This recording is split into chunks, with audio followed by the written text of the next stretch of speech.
community factors that contribute to the gun violence. First of all, we have to change the narrative that is currently being perpetuated by Philadelphia's media that suggests Black youth are born to kill, born to become criminals, and born to break the law. That is not true. Criminals are not born, criminals are made, and we need to understand that. And criminals are made by criminal societies and criminal governments. And the mother of all violence, we do not stop gun violence in Philadelphia until we deal with the miseducation system of Philadelphia. Not just the school to prison pipeline, but the special education to prison pipeline. Too many of our young men are being put in special ed in kindergarten, first grade, second grade, not because they have a learning disability, but because nobody wants to teach them or be bothered with them. As a school psychologist, I'm one of the ones who do the evaluations. And I need you parents in here to stop signing permission for your children to be evaluated for special education when they are so young. 5 years old is too young for an evaluation. 6 years old is too young for an evaluation. There's no way somebody can tell you for certain that your son has a reading disability in kindergarten. It is an opinion, it is an idea, and most of the time, it ain't nothing but a scam. And I say that because when we put children in special ed, the school gets extra money for that child. So special education is a business. Special education is a hustle. Special education is a racket of making money off of Black boys who you know you never taught in the first place, which is why I'm a firm advocate of making sure we understand that a lot of our young men and increasingly girls don't have learning disabilities. They have what I call lazy disabilities. And I have to put this at the feet of our parents because too often our young people are not reading enough. They're not doing homework enough. They're not practicing enough. When I come into your homes, there's no bookshelf. When I come into your homes, there's no dictionary. When I come into your homes, there's no thesaurus. There's no set of encyclopedia. If our boys can't read by the time they finish the 5th grade, there's a significant likelihood they're going to spend some time in prison. I've spoken in every prison in Philadelphia. And whenever I go into a prison, I always ask the inmates, raise your hand if you were a special ed student. Nearly every hand goes up. So if we want to do something about mass incarceration, we have to do something about these superficial counterfeit labels that we keep on letting the school district of Philadelphia slap on our children with our permission. And I'm going to say this. There can't be a lazy child without a lazy parent. Come on. And I have to say this. So often I've evaluated children only to need a conversation with their parent to let them know that every problem your child has began in your home and can only be solved in your home. Putting your child in special ed for reading and math problems when you know the real problem is laziness, that's going to be on you. So you're going to put that time in with your child. You're going to do it now or you're going to do it later when they are in jail. So we have to change the way we look at special ed. And related to special education is another demon, which is ADHD, attention deficit hyperactivity disorder, which is another scam, $30 million Wall Street drug company hustle of making money off Black boys whose fathers are not in the homes and who lack discipline. And as a result of that lack of discipline, they remix it into a psychiatric illness when it is not. And I need you to stop getting your children evaluated for ADHD, conduct disorder, and ODD, because the only solution they have for children with those disorders are Ritalin, Adderall, Concerta, Metadate, Cycler. In other words, crack, crack, crack, crack, and crack. Stop giving your children crack. Teach them self-control. And that's why I call ADHD ain't no daddy at home disorder. That's what it really is. Come on, man. And if the daddy's at home, it's ain't no discipline at home disorder. And if there's discipline at home, it's an artificial diet at home disorder. How are we going to pump our children full of sugar, high fructose corn syrup, caffeine, and then send them to a school where there's no gym class, send them to a school where there's no recess, send them to a school where they hardly ever go on a class trip? There's nothing wrong with our boys. The problem is they need men in those classrooms. In Philadelphia, 25% of the teachers are Black, but only 4% are males. Why we don't have more Black males in these schools? I'll tell you why. School district don't want them. That's why. we have to be honest about something, and that's racism. And racism is alive and well in the school district of Philadelphia and the city of Philadelphia. They don't want black men in the classroom because black men are not going to stand by and let them mistreat our sons and daughters. You have Temple University, they got black teachers coming out of there every day. You got Cheney and Lincoln, they got black teachers coming out of there every day. You got Drexel, you got LaSalle. Down the road, you got Dell State. You got University of Maryland, Eastern Shore, Coppin, Howard. There's black male teachers all around Philadelphia. So why?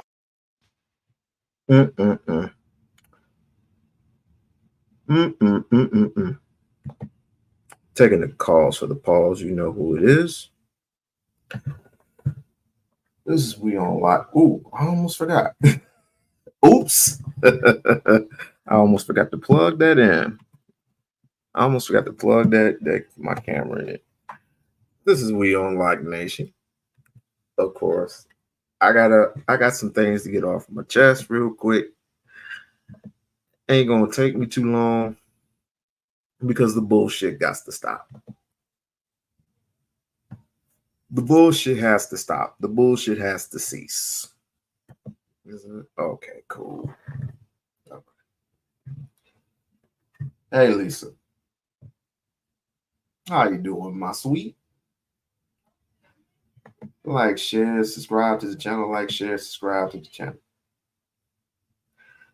So, going through YouTube today, and I just need to learn to turn shit off. Let me get up. I just need to learn to turn shit off, right? And just stay focused on myself, primarily myself, and primarily, my family and everything. Because this shit is starting to get ridiculous. It's starting to get ridiculous, right? All these, I don't want to say young, but they're relatively young brothers in the community. And YouTubians, these YouTubians always seem to want to one up on Umar for whatever dramatic reason that they got in their freaking heads. I don't know what it is about Umar that strikes people the wrong way. But bruh, it's not that serious. See, contradictions are a mother. Contradictions are a mother. It's because you care about your community so much that you see these people, these what you call them, hotel people, come and they go to the Shaka Almoses, to the red pill and blue pill, to the Sinettas, to the you can name them all. I name a whole fleet of them, the Sarah Suit and cities, which everybody can't stop with the whole Sarah Suit and city shit. I'm just getting started. I am just getting started. You see, it doesn't matter. It doesn't really matter what Umar does, right? He can do some real good. He can do some justice for a lot of black people, but it's all in vain. It's all in vain because people often tell him that he is not doing what he's supposed to be doing. Who the f are you? Do you get up every morning and do you pray? Do you pray before you go to bed? Do you pray when you get up? That's what he does. Do you pray or do you go out there and you grind every single day of your life? Do you say hi to your freaking... No, you don't say hi to your neighbors. You don't say hi to the elderly anymore. That's gone. That's gone. You don't say hi to your neighbors. You don't say hi to no... You don't shake the hands of the babies. You don't shake the hands, you don't kiss them, you don't hug them, you don't look. No, you go up on your merry way, you go to work, you go to your little 9 to 5, and you collect your money, which is good, I ain't shitting on nobody's money, how they get it. How you get it is how you get it. And so Umar is getting it pretty much out the mud his mother himself. But how he's doing it, people don't like it because everybody thinks he's capitalizing off the community. Now, what I heard is some of the most ridiculous things. And we're gonna get into it. I'm in my library right now.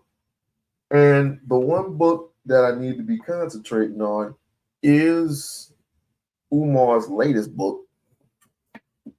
I need to get Umar's latest book, The Black Parent Advocate.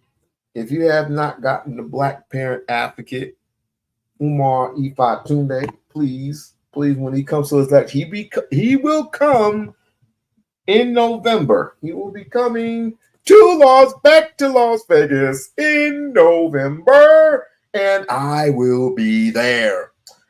And I ain't missing no meetings. Ladies and gentlemen, I ain't missing no meetings. I ain't missing nothing.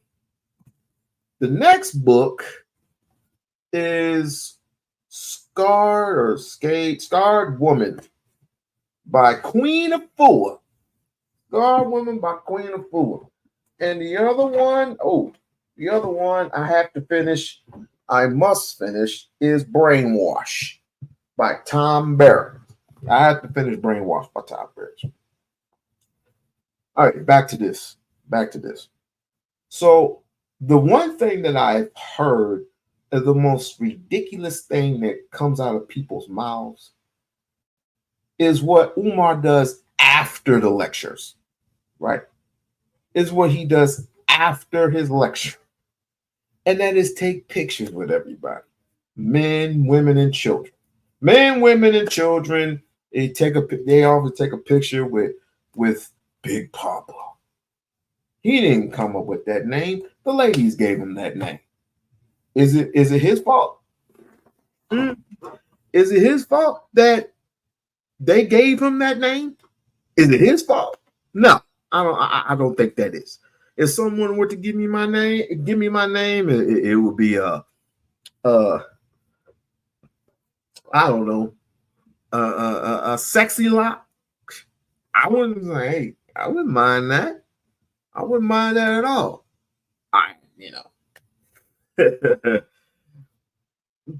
People need to grow up. People need to grow the F up. Just because he took a picture with Suki Hana, and this is not the first time he's taken a picture with Suki Hana. People just need to get over that. People need to get over it. But if you mean he's a hood nigga, this dude is a hood nigga, but he a lame in terms of education. And if he's in the hood and he's a lame for education, and he's a good arbitrary, right? He's a good arbitrary. But yo, check this out. Yo, what if this hood lame ass nigga could take that education and flip it, right? They can flip it and go out to the hood and get some hood rat chicks, right? But the way you could do it, because see, if you was a regular nigga like me, I couldn't do that shit. You know what I'm saying? Because you know how these females be tripping, especially when it comes to a brother like myself. You know what I'm saying? So, with that being said, I gotta be a smarty art nigga. And this nigga ain't done no jail time. He don't smoke. He don't drink. He don't do none of that shit, right? This is what I caught today. This is what the fuck I caught today. Yo, he don't smoke, he don't drink, he don't do none of that bullshit, bro. But he a lame ass nigga, dog. Umar, he a lame ass educational nigga. So with that lame ass educational nigga, he capitalizing, right? So don't you think that if he was a doctor of psychology, if he was a doctor, wouldn't a doctor say you know what I'm saying, you know what I'm saying, they other doctors, you know what I'm saying? Wouldn't nurses? Oh, I got this one in the chat right here. This one in the chat. Oh, that's a good one, Lisa. That's a good one. Shouldn't I was a nurse. She said I was a nurse and I date other nurses and doctors and stuff like that.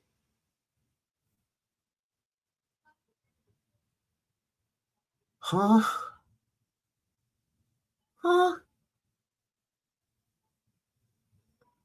A doctor of clinical psychology can date whoever the hell he wants to date. Yo, but check this out. I know why he hadn't opened up the school yet. I know why he had opened up the school. Yo, check this out. The reason why Umar I-Fi Tunde is E-Fi Tunde. I-Fi Tunde, Alpha by Tunde. You know what I'm saying? Alpha I-Fi Tunde had opened up school. This is the reason why he ain't opened up school. Yo, check this out. Yo, peace, black power. Peace, black power. Please, black power.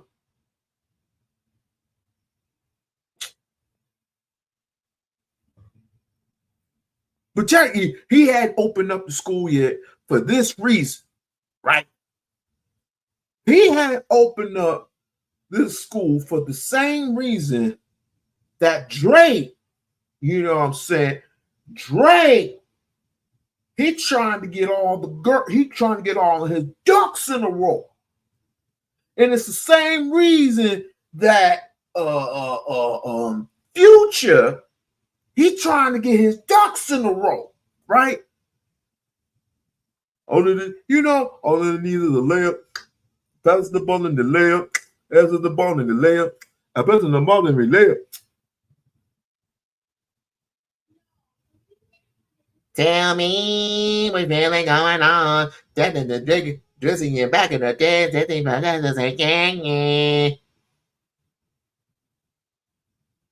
What does Drake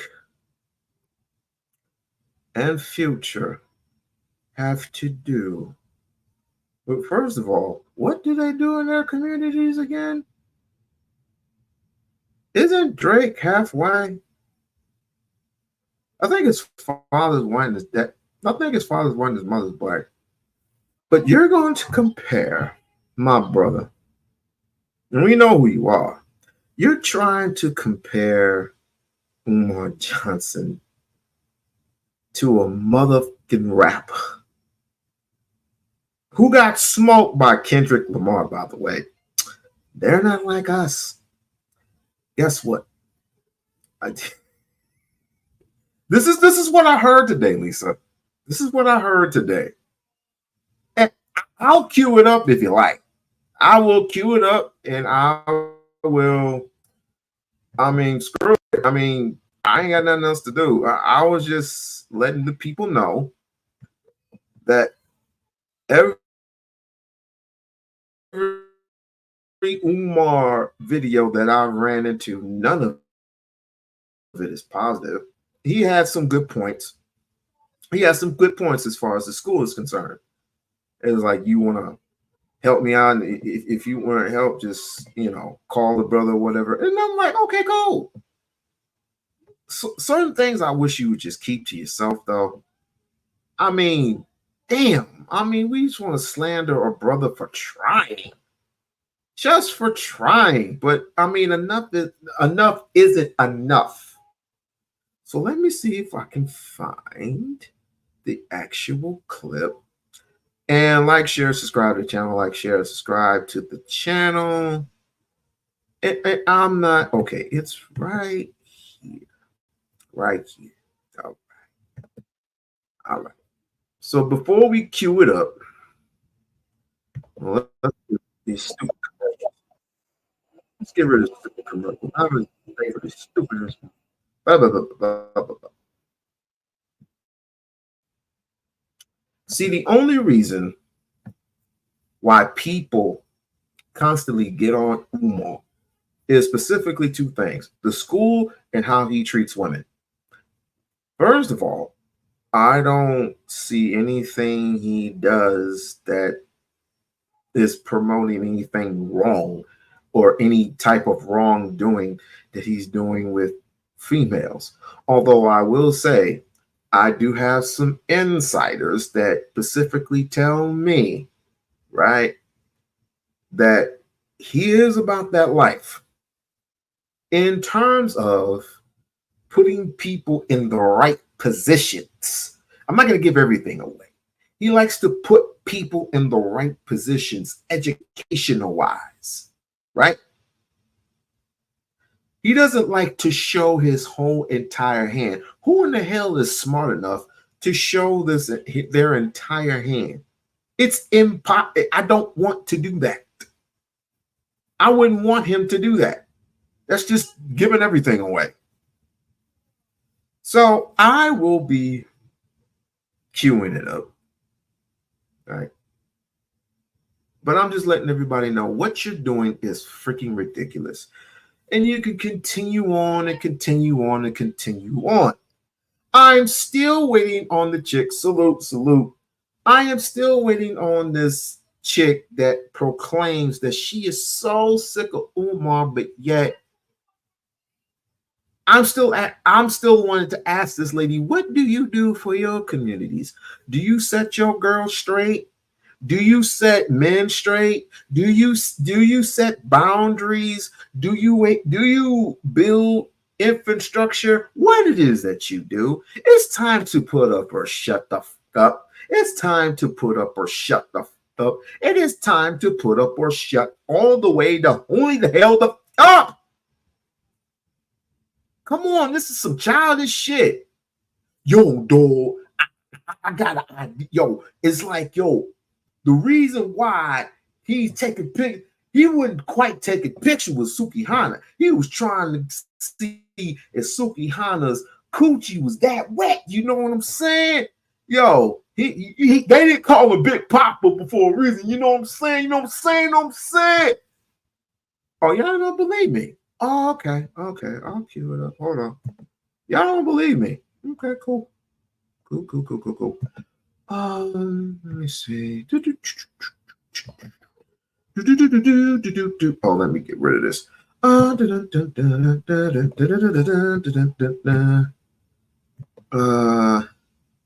Here we are. Fair use.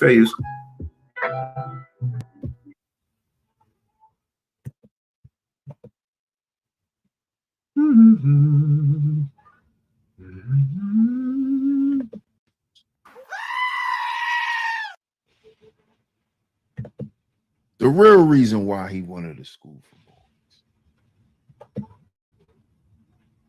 So the question is will he ever open the school?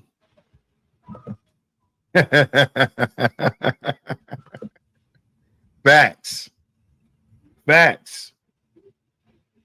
And see, we have to talk about this, man, because this is a guy who has professed for years to be this certain type of guy. This is why you got to be careful, man. It's why I tell dudes. Chile, he is that guy.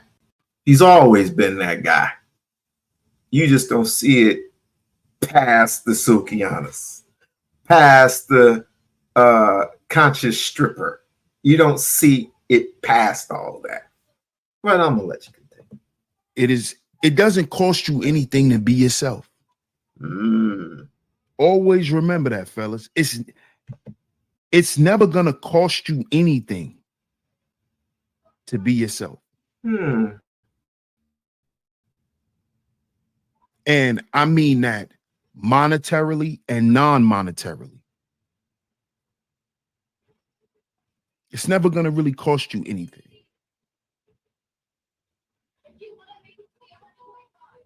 It's never gonna really cost you anything. Hey, Miss Rainer woman. She says, wait a minute, you have 6 lovely lady mods. Tell me who's the 6th? I'm lost. Who's the 6th one? But I'm gonna leave that up to y'all. Attention to this stuff. And I've done multiple shows on Umar. Hey, Mashonda, how you doing? Shout out to Mashonda. Right? I've done multiple shows on Umar. And in particular, one of the last shows I did on Umar was when he was on. And let's not forget, I follow this brother. I follow this brother because of his intelligence and his not lack of knowledge. Put that to the side. Of his intelligence and his vast majority of knowledge that he possesses. But today, it was just nitpicking. On there, caping and pandering. See, with these conscious dudes, because remember, Umar Johnson comes from the house of consciousness. This is where Umar comes from. Umar blew up because he was on Hidden Colors. He was on one of the early Hidden Colors. He blew up because of the help of Sinetta. Sinetta and Sinetta Studios. Let's keep it funky. I mean, yeah, he did have some aid because of Tariq's Hidden Color series. He was on 3 of them, right? But he actually blew up with the help of Sinetta. Let's continue. And then he blew up on Sinetta TV. This is how the world got to know who Umar is. You see? Everybody knew who he was. You see? This is how the world got to know who Umar is.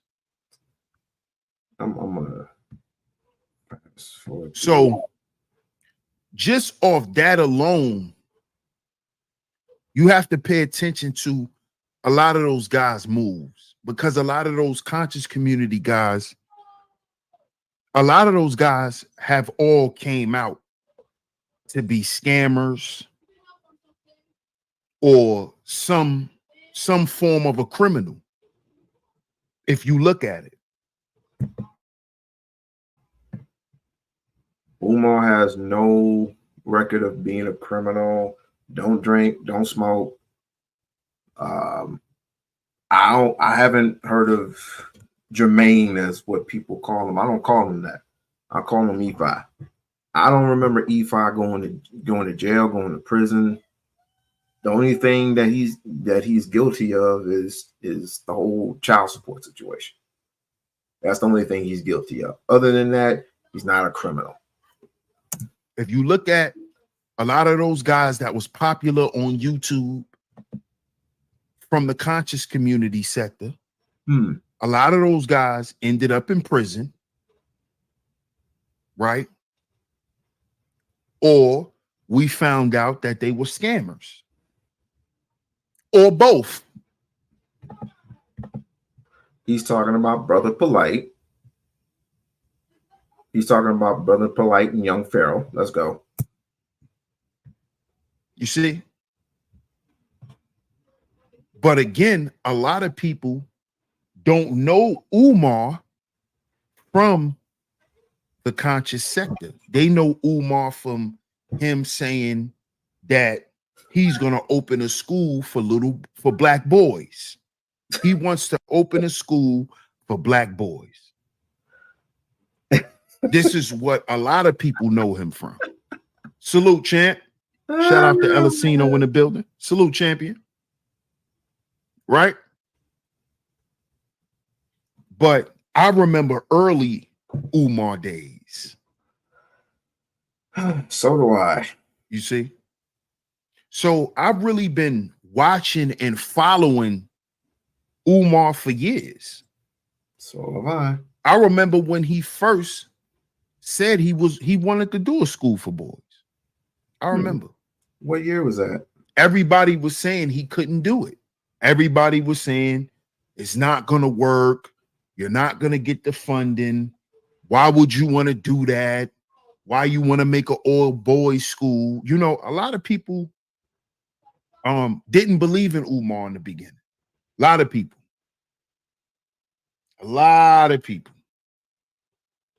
Right? A lot of people. Richard says conflation and false equivalences in all his arguments since I saw him in Hidden Colors. Agreed. I agree. And this is why we have to talk about this today. Because now I see, well, I can't say now, I'm gonna say for about a good 5 years now, I've see exactly who Umar is. And exactly why he actually came up with this diabolical plan to quote unquote help black boys grow up in the hood. And one thing that, and I'm going to use this term just for this instance, right? I'm going to use this term just for this instance to prove what I'm saying. Umar is an educated lame that grew up in the hood. You see, a lot of people conflate the whole concept and the whole image of Pookie and just thinking that Pookie is just one archetype or there's only one facet to Pookie. But you got guys that grew up in the hood who are not Pookies at all. They're actually what people would consider online ELs, educated lanes. They just grew up in the hood. Okay. Umar's one of them guys. What's up, We-On-Loc?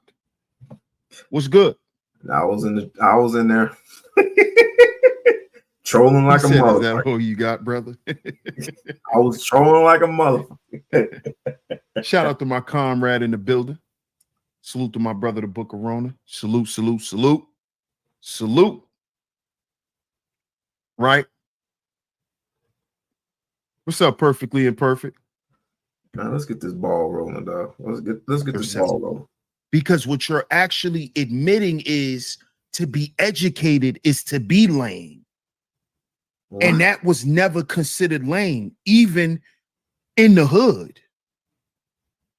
Because when we was growing up, you couldn't even call yourself tough or try to act tough if you was dumb.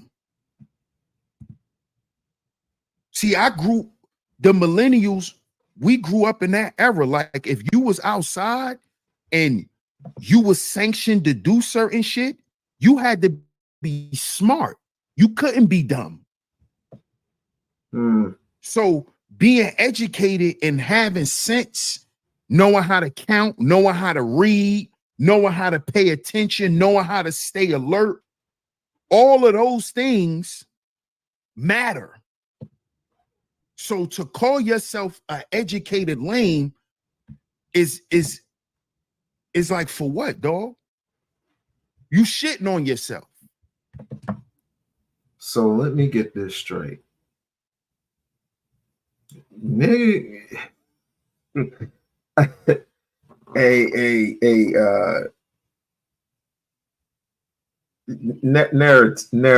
narrative. Listen. So let's just say I came from the hood, right? So you mean to tell me that We-On-Loc, if I'm trapped in the hood and I find a way out the hood through my school, through education, through the board of education, through shit like that, you know what I'm saying? But I'm trying to make a way out of no motherfucking way, right? Like, you got that, my G? I make a way out of no way. But people always want to bring me down to the ground, and emphases down to the core links of which it passes through the hemisphere, and I am stuck back in the hood where people say I belong. But my mind is telling me to fight for your right for order to I was about to say fight for your right to party, but no. All this goddamn lingo.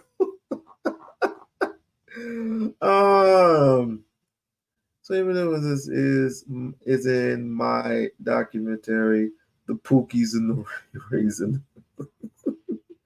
Educated lanes responsible. So I'm not supposed to be in educated lanes. I'm supposed to stay where I'm at. I ain't no way out because I'm supposed to be shooting dice with niggas.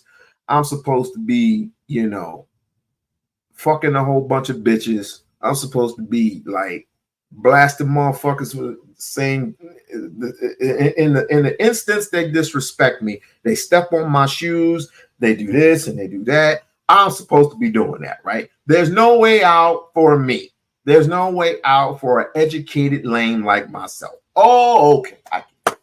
So Umar Ifatunde, aka Jermaine Shoemate, which everybody wants to call him that. I don't call him that. His father taught him better. Right? If it wasn't for his father, Jamal, which I don't call him by Jamal, I call him by Mr. Johnson. If he does not, because he's supposed to be he will potentially be in the military, or he got his degree, he got his doctorate, and he could have been a prosecutor. He could have been a prosecutor, which he had stated a long time ago.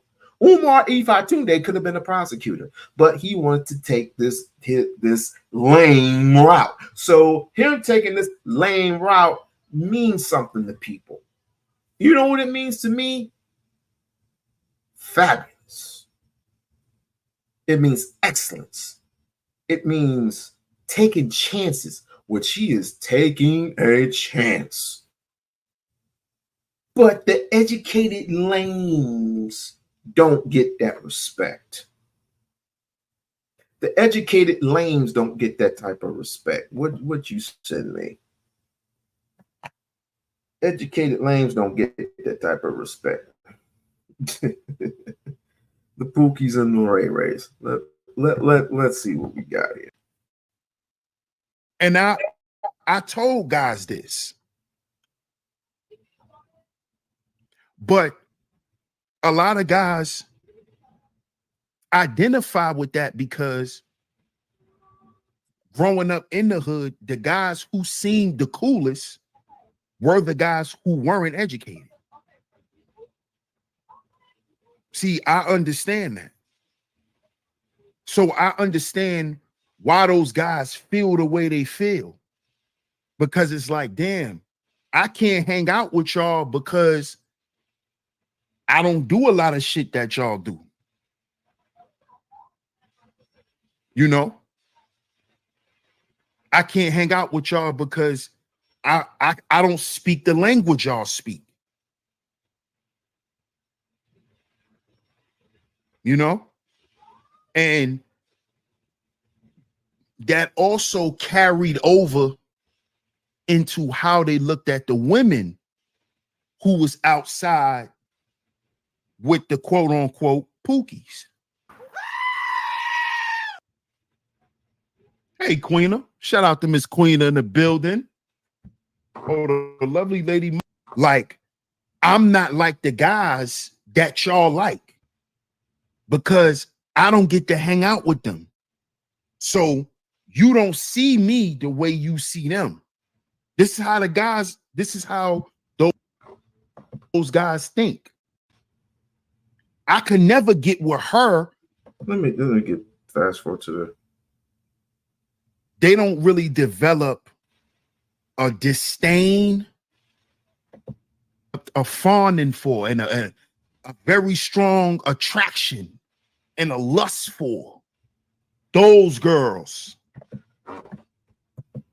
I know I sub to him, and this is an actual good brother, but today is just nitpicking day of Umar Ifatunde. It's just nitpicking day, and it gets tiresome. And he's not the only one. I'm just circling around for some other Negroes that I need to pick on. I'm just circling around, but this one kind of took my eye a little bit. And what he is saying, I don't agree with. I don't agree with it at all, because I could say he's a piece of shit, which he's not, but he's just wrong to this. He's just wrong this day. He's just wrong. He's wrong because, again, you take pictures of every single woman, every single woman, every single male. This is what Umar does. He takes pictures with family. He takes pictures with the children. He took pictures with white folks, and people started complaining about that shit. It's like, what is he supposed to do?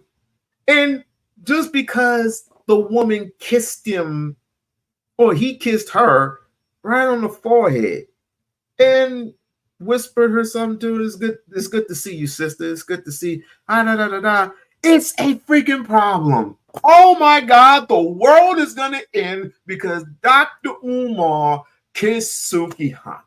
Oh wow. The world's gonna end, y'all. The world is gonna end. I am working on some new not neutral standpoint of Ifa Tunde, aka Papa Tunde. Go right ahead. Go right ahead. I mean, you're not you wouldn't be the only one. You wouldn't be the only one. But it all depends on it all depends on what you're gonna put in your document. I mean, is it gonna be purposeful, or is it gonna be a whole bunch of ratchetness?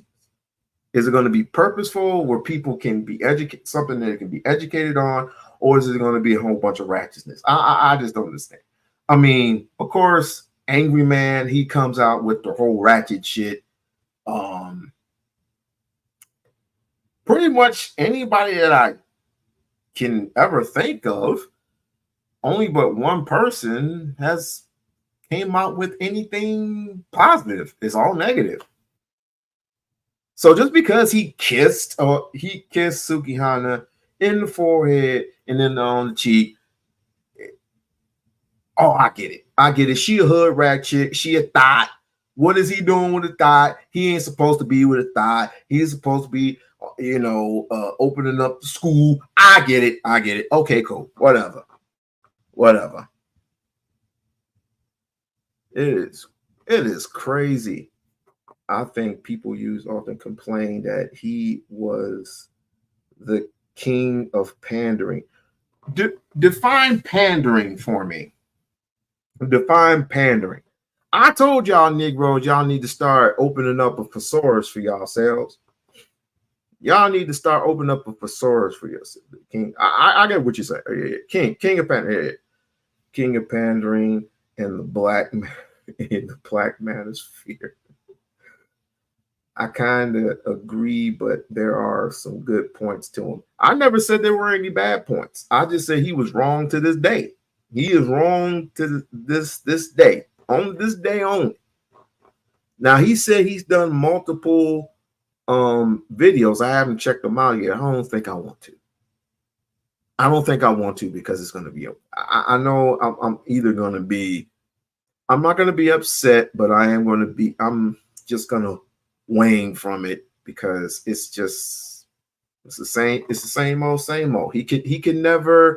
He will never have a victory with certain Negroes. All right. That's why he calls them struggle streamers. You need to read. And digest it first. Are you talking about your document, or are you talking about his? I gotta see what you put in. I gotta see what you put in your shit first. You come out with it. I mean, you do what you do. I mean, I ain't stopping you. I ain't stopping nobody from doing what they do. It all depends on what come out. Are you not listening? Bruh, come on up so I won't have to, because see, I'm doing two things at once. And I am so tired. It's hot as hell in Las Vegas. Come on up, bro. Come on up. While he's doing that, like, share, subscribe to the channel, like, share, subscribe to the mother freaking channel. Lisa, you should be in bed, dear. You should be in bed, resting in your femininity. But often not, I bet you none of these Negroes have gone around and did what Donald Trump is doing right now. And that's kissing babies. He's kissing your babies. Your black babies. This is a good little Negro. Yes, this is a good little Negro here. Y'all didn't see the video where the kids were coming up and he was talking to the kids, and the little black girl came up and said, "What's your name?" And I can't pronounce that name. But, she was a cute little kid, and he kissed her. That makes me cringe when white people kiss our black babies. It makes me freaking cringe. But there's nothing I can do about it because he's about to be the president anyway. What up, though? Hey, how you doing, brother? Man, Let me hear me out. Struggle stories. Let me say something really quickly. Like I was saying, I've been on Sheep for some time now. I understand where he's coming from. He has given Opportunity did some good content on him, but at the same time, I know where you're coming from because you kind of you really favor Umar. Now, far as myself, I think you misread a lot of stuff that I said in the chat. I was saying it ain't about my stuff because I'm established. I'm somebody in the YouTube streets. If I come to your show, that means that I'm here because I like you. It ain't about people viewing my stuff. It's not about any of that. But I do mention that because I just want you to see that how Sheep Stay Sleep is in other content. He's in my content. The Pookies and the Ray Rays is a place for us. And that's not for you to, go and review or whatever, that's on you if you do, and it's okay if you don't. But it was just to make a point that he's there because it talks about black men and black boys, you know, and how people speak against Pookies and the Ray Rays. However, I do have an answer to that with the educated names, which I will have them speaking on what they think about the Pookies and the Ray Rays. The Pookies and the Ray Rays kind of spoke on the educated names in the very first one, so it's more like a agree to disagree, but you know, giving everybody a voice. You know, so that's what I was saying. And when I said that I agree with Sheep Stay Sleep, but at the same time, I also see some great points in Umar too. That's what I'm saying. You know, I'm neutral to all of it. So it's not about sides with me. You get what I'm saying? They're gonna want you to pick a side one of these days. I can see it. Maybe not now, but pretty soon they're gonna want you to pick a side. Yeah, I'm not saying it to be. I'm not saying it to be funny because it happens all the time. It happens all the time. It's just like with the women, right? They often say they all call you. You know, if you're not with their ideologies of how things should be, as far as society is concerned, you're considered a simp or a pander or a lame and all this other stuff, which I don't think the women say. I don't think the women say pandering. I think a lot of men say pandering. I think women say right. Are you GA? You know what I'm saying? Yeah. At the Y. You know what I'm saying? And my thing is, what we gotta stop doing as men, when you are too nice to some of these women, because they will take that. Hold on. I gotta hear this because it's the first time I've ever heard it. Somebody finally is telling me that either I'm too nice, I'm under nice, or I'm being no, it ain't got nothing to do with you. It's just I'm just generally speaking. From experience. I want to hear. Even me, because I'm not a dude that talk against women, that disrespect women, but there are those who are just right out belligerent, hyena style, that will go against the dudes that are nice. They will disrespect them in the place of what they really want to say to the dudes out there that's just totally disrespecting them, dogging them out. See, but when when you're too nice to some women, they will come at you that way because they've been hurt and they can't identify who's pretty cool, who's nice, who's not against them. You get what I'm saying? Like, say for instance, you're dude. I don't never see you talk against women as much, but it's saying I ain't never heard you talk against women, period. But you will find women that will go at you and disrespect you. You get what I'm saying? Simply because they can't identify that. Now, me, I don't tolerate it. I ain't let no hyenas on my panel. I'm not about to, because you can be very nice, We-On-Loc, to some women and even try to help them out, have been on their panels, and they would go right at you and disrespect you. You gotta be careful. There have been a few that I have cussed out in the past and now. So, but I was taught by my peers to give respect, okay? But there's a such thing as earning it. You must earn that. The best way to handle that, my brother, is to not because people don't understand how to have conversations. Instead of us having the conversations, we talk at each other and we disrespect each other. Yes. We can't. And if we don't agree with each other, there where it comes disrespect and I'm about to file a stream on you. See, that's you know what I'm saying. That's why I don't get on panels. That's why I do not even go. I hate to say it, but I don't go on small channels as much because they don't understand the etiquette of this business. You see, it's all about likes, clicks, views, and got you moments. You know what I'm saying? Oh, I got Kwafi Nino on my channel. He got 25 subscribers. Let me go at him so I can get some views. We got to get out of that.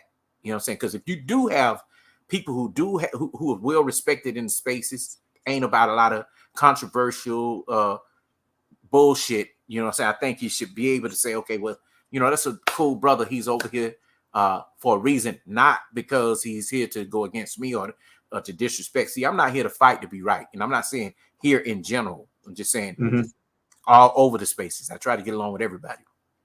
Yes, there may be people I rock with that don't rock with you. That may say, "Oh man, be careful with him." See, but I try to give everybody a chance. But I'm not stupid now. If you're a cool brother, and I think you cool, and you trying to move me away from a casting stone, I'm a listen to you. But I'm not gonna listen to you if y'all have personal beef. You see what I'm saying? To say, "Oh, I'm gonna cancel him out just because I don't like him, because my friend don't like him." I don't do that. Correct. Would you be friends with K.I. Truth? Hell no. Hold that. I tried with him. Me and him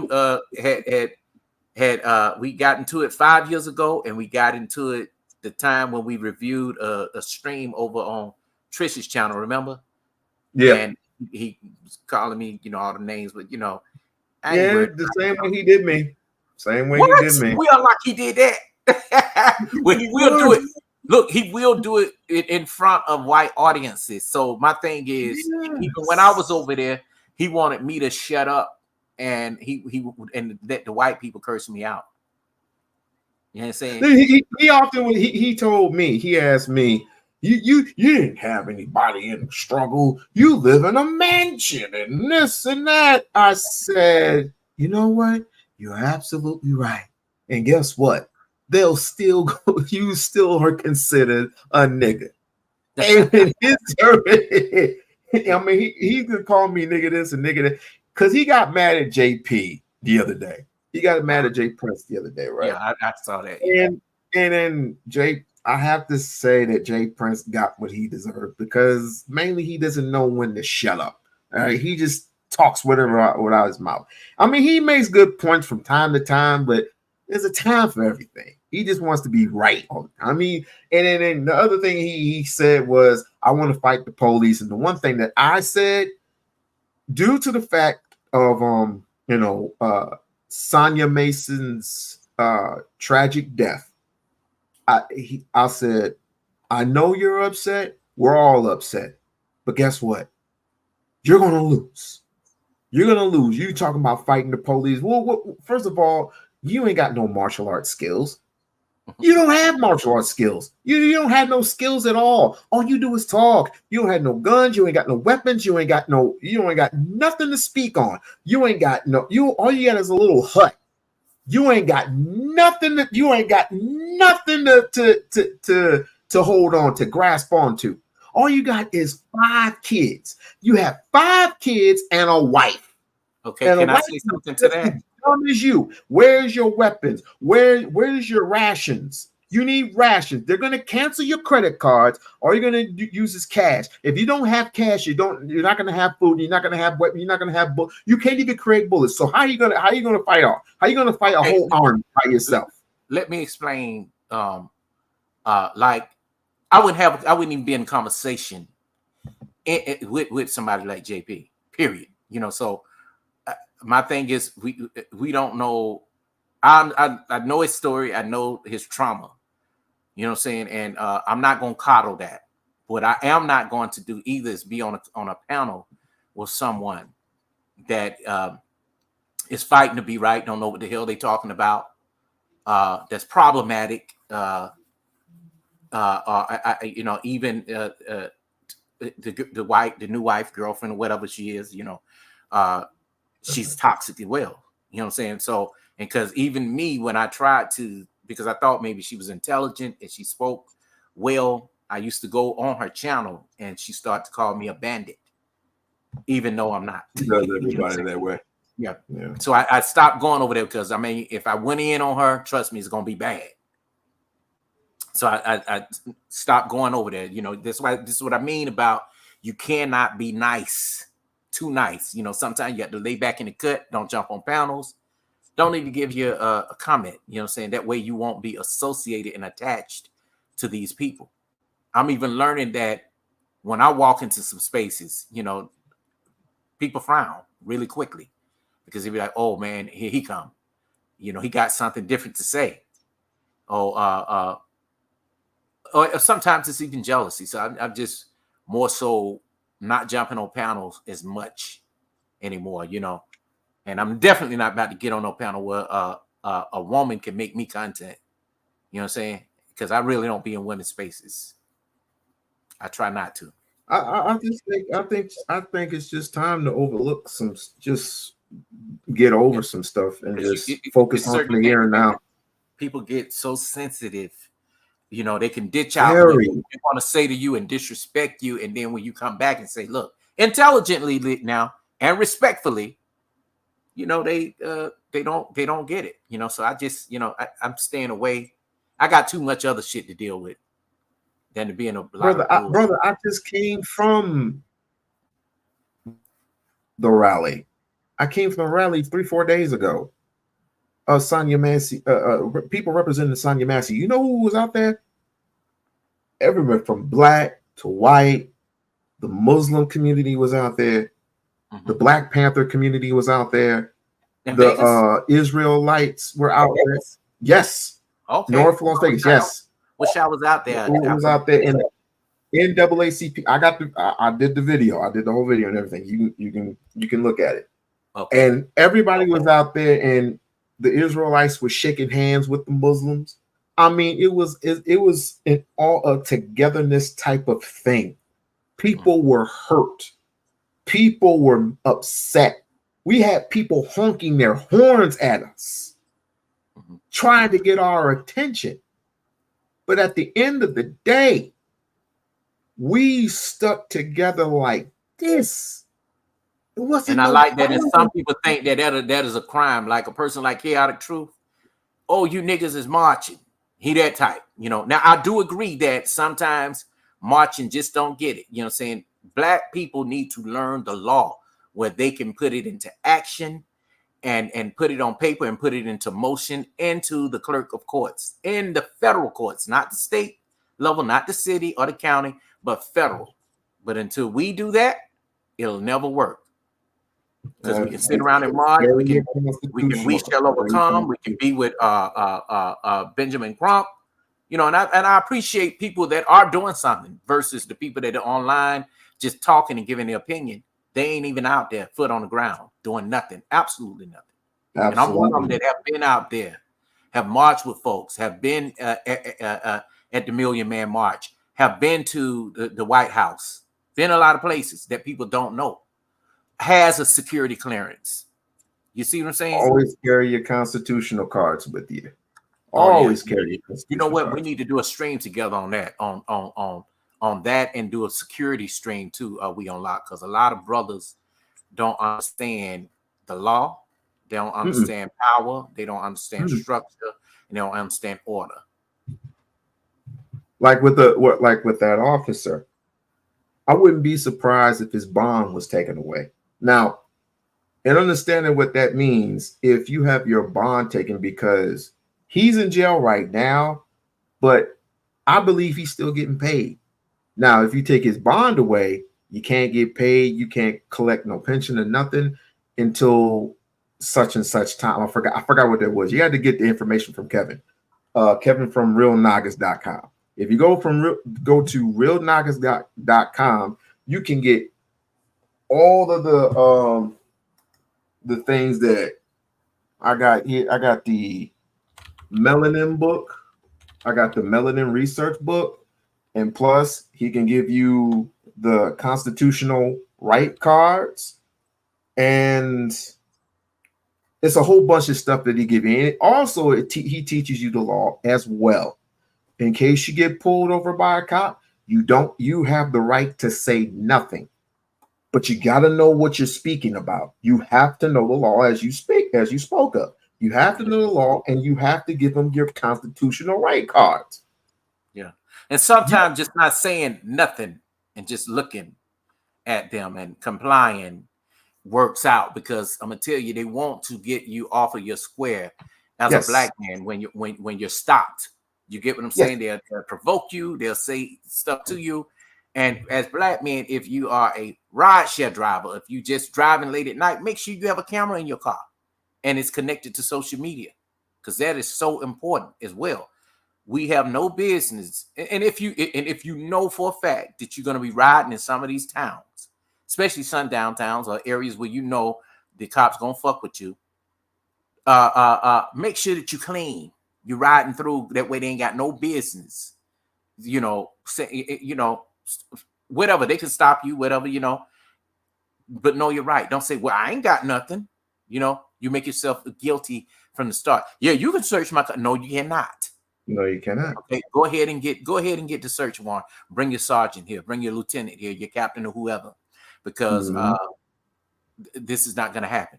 I'm gonna tell you, I was stopped 3 months ago in California with 3 cops that just thought it was impossible that a black man could be studying law or have his PhD. They saw law books and the same books that they have in their car in my car, like I wasn't supposed to have them. Right.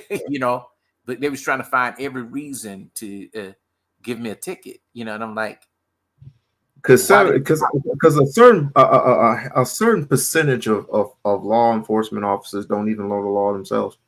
You're right. And they just got the job because they was able to pass a background check, and they were a failed school teacher or somebody who could not get a job, or they may be in a cult where, they says, hey, just join the police force. The men behind white sheets, they do join the police force. You better believe ain't that something? Yeah. And I'm supposed to be cooperative. Yeah. And when you look at it, I'm gonna tell you, because I drive rideshare part-time, and I don't have to, but I do it to get stories and to listen to people and everything, and sometimes promote my channel. But at the same time, I had a very belligerent redhead white dude. This is why I don't do club nights. I don't like picking people up at clubs. When I picked up this white boy from club, I said, hello, how you doing? He got in the car, he didn't speak. I was like, okay, well, let me turn on my music. Then he rolled the window all the way down where the air was just blowing all in the car. You know what I'm saying? So I turned the air on just to give him a cue that, hey, you don't have to roll the window all the way down. So I let him do it. And when I asked him, I said, your stop is about to come up right now. That's not the stop that I put in. I said, well, hey, this is where I got to drop you off at. No, you're going to take me where the fuck I said, hold up, bro. I said, we ain't going to do no disrespecting and all that. We ain't going to do that. You take me back. And I said, this is what we're going to do. I said, I don't have the authority on my end to change your ride. You need to go in and edit the ride and put it in the right address. You know what I'm saying? He was drunk already. But when people are drunk, they're going to tell you who they really are. You see? So as I was driving and he decided he was going to disrespect me and threaten me and curse me out, I dropped his muffin ass off right at the police station. And I called him. I said, he got a gun in the car. And he did, because he told me he would shoot me. And when he got out the car, he kept pulling on the door like he was trying to tear the door off. I said, look, man, just get out the car. Okay, so he decided that he was going to continue to pull on the door after I told him to get the fuck up out the car. I got out of my car and walked around towards him. He was pulling out something out of his pants, like he was about to shoot. So I just got back in the car and pulled off and just parked on the side and called the police and said, hey, he's right outside. They came out and put him on the ground and everything. And once they put him on the ground, they did nothing to him. Oh, he's just drunk. We're just going to take him to jail for the night. So my thing is, you're going to let him off the hook when my life could have been taken. I even told the rideshare company that I was working for, and they did nothing about it. So I'll be doing a stream about that as well. Even though it happened a year ago, I think I just still need to talk about something dealing with safety and dealing with these alt-right people, And when you try to speak on that and you find people like Chaotic Truth that says, oh, no, white people know how to act. No. Every time I go on white streams, they treat me nice. Whatever. See, these folks, they on YouTube, man, they're not feet on the ground like you and I. They haven't done law enforcement. They haven't done security. And did I not mention that he said that Malcolm X's father was white? Did I mention he said that? No, no, I didn't know. I don't watch him. His father was from the islands. I'm like, no, he wasn't. His father was a Pan-African. What are you talking about? His mother was Nigerian. So what the hell are you talking about? You can't argue with a person like him because, for one, he's ingrained in white culture. He's even went to the African streams and told them that they how much he hate African folks, and he's African himself. He's not. He's Nigerian. I'm part Nigerian. I'm part Nigerian and Dominican. My dad is Nigerian. My mom is Dominican. Ashe, But ashe. black, but Afro Latina. Ashe, ashe, ashe. This is the one thing I wanted to do to him.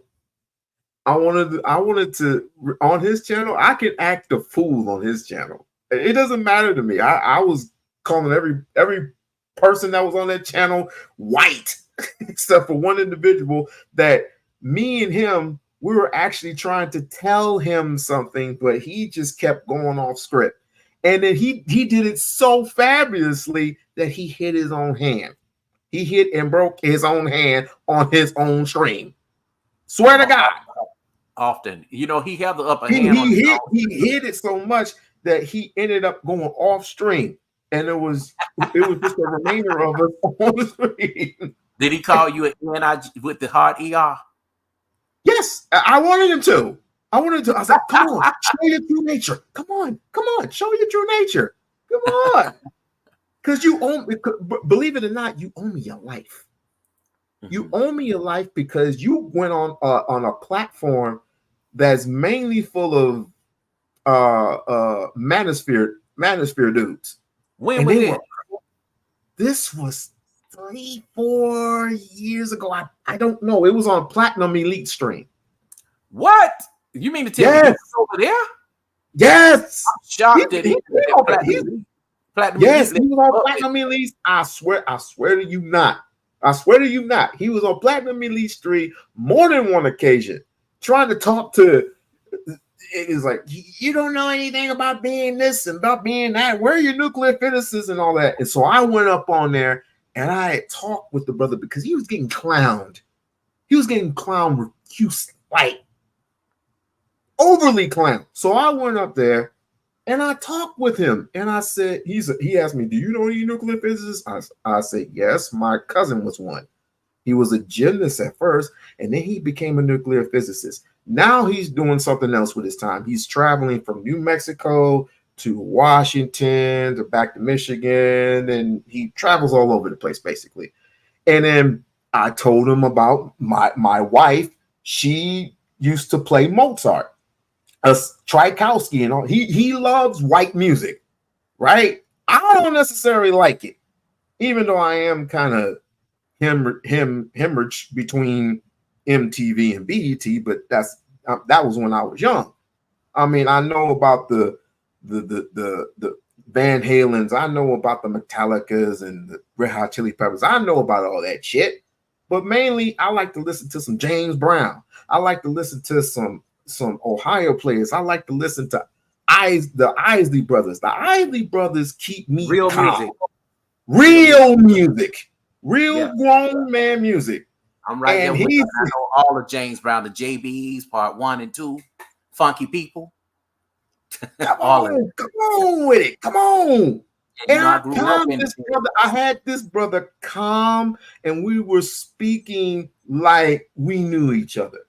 Then I see him at another point in time down the road, and he's talking to an ex-military person about something that we were talking about, and they were all talking to him all at once, and he finally comes out of his true nature and calls everybody the hard ER. I said, whoa. I'm like, okay. He did that 3 years ago? Yes. He keeps doing. He keeps doing it. He did it to you. He did it to me. Yeah. He done that on Izzy. Yeah, you know he did that on Izzy channel. He only did it once to me on Israel. Now he's never used a hard ER at me 5 years ago. He's never. And the reason why, because for one, you know, I had nothing in common with him, but he decided he wanted to not know me. He decided first of all, he misjudged me, didn't know me. He said that, oh yeah, he's probably a Muslim guy with a bow tie on, and he's probably a baby father got 8 baby mamas and this. I said, hold up, brother. I didn't come from that. I said, I don't know what it is you trying to tap dance on over here in front of all these white folks. Because he was over there. No, he tried to do that, and then I told him, I just said, first of all, it started off at this thing that they had called the ridiculous race game. I don't even know why the fuck I was over there anyway. And it was a game to try to make black people and white people understand each other and get along. But Chaotic Truth said, "Oh, I don't want to be on no black folk team. Put me with the white folks."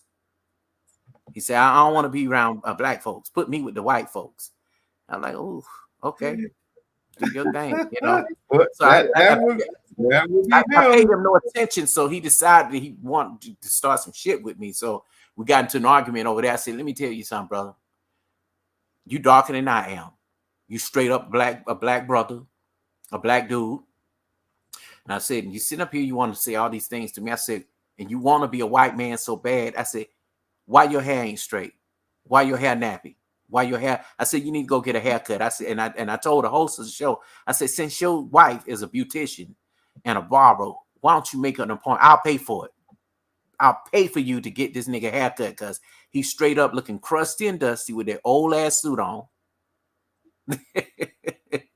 Oh yeah, I seen that too. Yeah, he's an idiot, man. He is an idiot. And look, the dude right there, Angel. Look, even Angel had the nerve to come. Yo, hold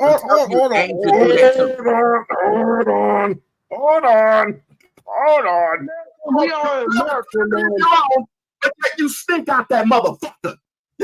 Oh, Amanda Adichie, who is Nigerian, very beautiful Nigerian author. Let me finish my point. Here's the thing, nerd. Every nigger like you tried to no. Send me that, please. Send me that. I could give Send a me shit that. where Pause my it for me. mom and dad was from before my mom and dad was born. I could give a shit about the heritage of what is shown. If I'm born in America, I'm an American Afro nigger nerd. Just like PT, he's an American. People is this like on Chaotic Truth? Is this channel? Yes. Is this Chaotic Truth channel? Oh yeah. Yes, See, this is on his let me tell you channel. something. Yes. Hold up. Let me tell you something. This boy was not speaking that way when he was over on Freezy channel and when he was over on Drip Show. I did not know he spoke like this, but so this is what they do. And I told Drip, I said, look, I said, when they get on Chaotic Truth channel, they're able to say what they want. Please send me this. Please send me this. See, on the channel. Huh? Send it to me now because I gotta have this. I will send it to you. And we are nigger in the back. I always try to ask who the fuck we are from, and yeah. Did you hear what he said? Why would I do it? Why? Call your father and let's hear about all these atrocities that happened during this day and age. I would love to hear it. Because I don't know about African American culture. I would love to hear it, right? Because you from before my mom and dad was born. I could give a shit about the heritage of what is shown. If I'm born in America, I'm an American Afro nigger nerd. But you is over there on a plantation, on a damn reservation, getting everything free. You idiot, you retard. Excuse my expression, but yeah, he's a. People like your ass, Afro nigger nerd, and we are nigger lot. Always try to ask people like who the fuck we are from, and yet you can't seem to understand where we come from ourselves as Americans. You try to trace our back lineage as though we ain't American. Chulo! That's how you really feel, Chulo! Someone's fucking heritage. Love this. You stink out that motherfucker. Oh yeah, like you stink. Really? You stink out that motherfucker, and you have music, and you have fucking retard, Chulo. Please send me this right now. Send me this. Put it in the private chat. Put it in the private chat. I was at all like, did you just really? I mean, just say how you really feel. Yeah, And but it's predictable. but you find people like this that come into the black YouTube spaces and try to say, "Oh man, I'm here to be friendly," but then you never know how they really feel until they get on a channel like Chaotic Truth, where they can say those things and you know. And this is what I try to tell new YouTubers: if you're really down for the cause of the betterment of Black life and Black people, it doesn't mean that you're racist or that you don't want white people around, but you don't want these type. You know what I'm saying? Or even anti-blacks, because my thing is they would try their best to erase everything that you're talking about to fit their own narrative. You know what I'm saying? And this is what they do. This is what they do. So I put it in the private chat. For you. So you, if you think this is his channel, right? If you think this is the only channel that he says it on, you're wrong. He says it everywhere. He says it everywhere. And he's not ashamed, he's not afraid. He's not. He would go to Sharon's live, but I don't think I know Sharon will allow him to express whatever because he let the white girl express whatever she wanted. And I'll be working on something about that too. If you want to be, if you want a part in that particular bonus exclusive that I'll be doing, I'd like to have your opinion. You know, and we'll talk about how we could work it out. Just tell me when and where. Just tell me when and where and at what time, and I will be there. No, but it's in all seriousness, I don't take. That's why I act the fool, because I don't take none of that shit serious. I don't take him serious. You know why I don't take him serious? Because I know he's a fucking clown, a freaking clown. Excuse me. Oh yeah, definitely. Hey Mella, how are you? I'm terrific tonight, just like you guys. Look, yeah, Angel is. Hey, baby, Angel is questionable. And when I say questionable, I'm referring to his sense of identity, his own sense of identity. He wants so bad to identify with Blacks, our people. He really wants to do that. And when he's being faced with the reality that there's no way under heaven that he could possibly do that, you know, he reacts negatively to the point where he's using the N word and people get stimulated by it because they think it's, I guess, funny or shocking or whatever, and they allow him to do it. He's a staple. He's a staple in these spaces, and he's known for doing that. Well, and he does it because, for one, he wants to be able to say, well, I should have a say so in what Black life and what Black people are doing. He showed, yeah, he does. That's him. That's who he is. It's hilarious. He wants to freely frolic in his opinion about Black people, knowing damn well he's not Black. This is really good Lord Jesus. And the thing is, Chaotic Truth has given him the right, and other racist white folks, and Angel is not white, you know, but other racist white folks, the opportunity to say, oh yeah, you should have a say so. And they do this during election time all the time, every 4 years. There are those among us who have been mistreated by our own people so bad that they look forward to people of other ethnicities talking shit about our people. Do you understand what I'm saying? Oh yeah, say for instance, a woman that's been mistreated by Black men all her life, and she gets off on hearing people talk shit about Black men. That's how she gets off. Yeah, Candace Owens, PH Diva. I'm kind of like that. PH Diva, Jesus Christ. Jesus. Now, because I have a father that actually adored me, never mistreated me, actually protected and provided for me, not in an extraordinary way. I mean, he wasn't, Obama or no shit like that. I'm just saying that compared to some of the stories I heard when I was active duty military, I was like, well, I guess I'm blessed because I wasn't abused, like, period. And I'm getting to the point where I feel guilty about that shit because I'm hearing so many fucking dramatic trauma based stories about people, women and men, who have experienced um dishonorable actions from their own family members. And I look at mine, and I used to complain, right?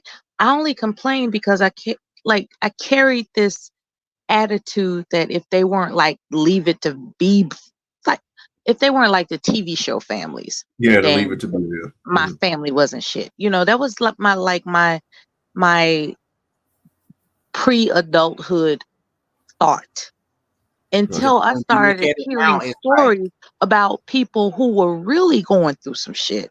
And I was like, well, damn, I guess I'm blessed. I need to shut up. Yeah. Hey, I understand. And Miller, I've been knowing you in the spaces for a while too, because remember we used to be on the Man's Media Network. Remember?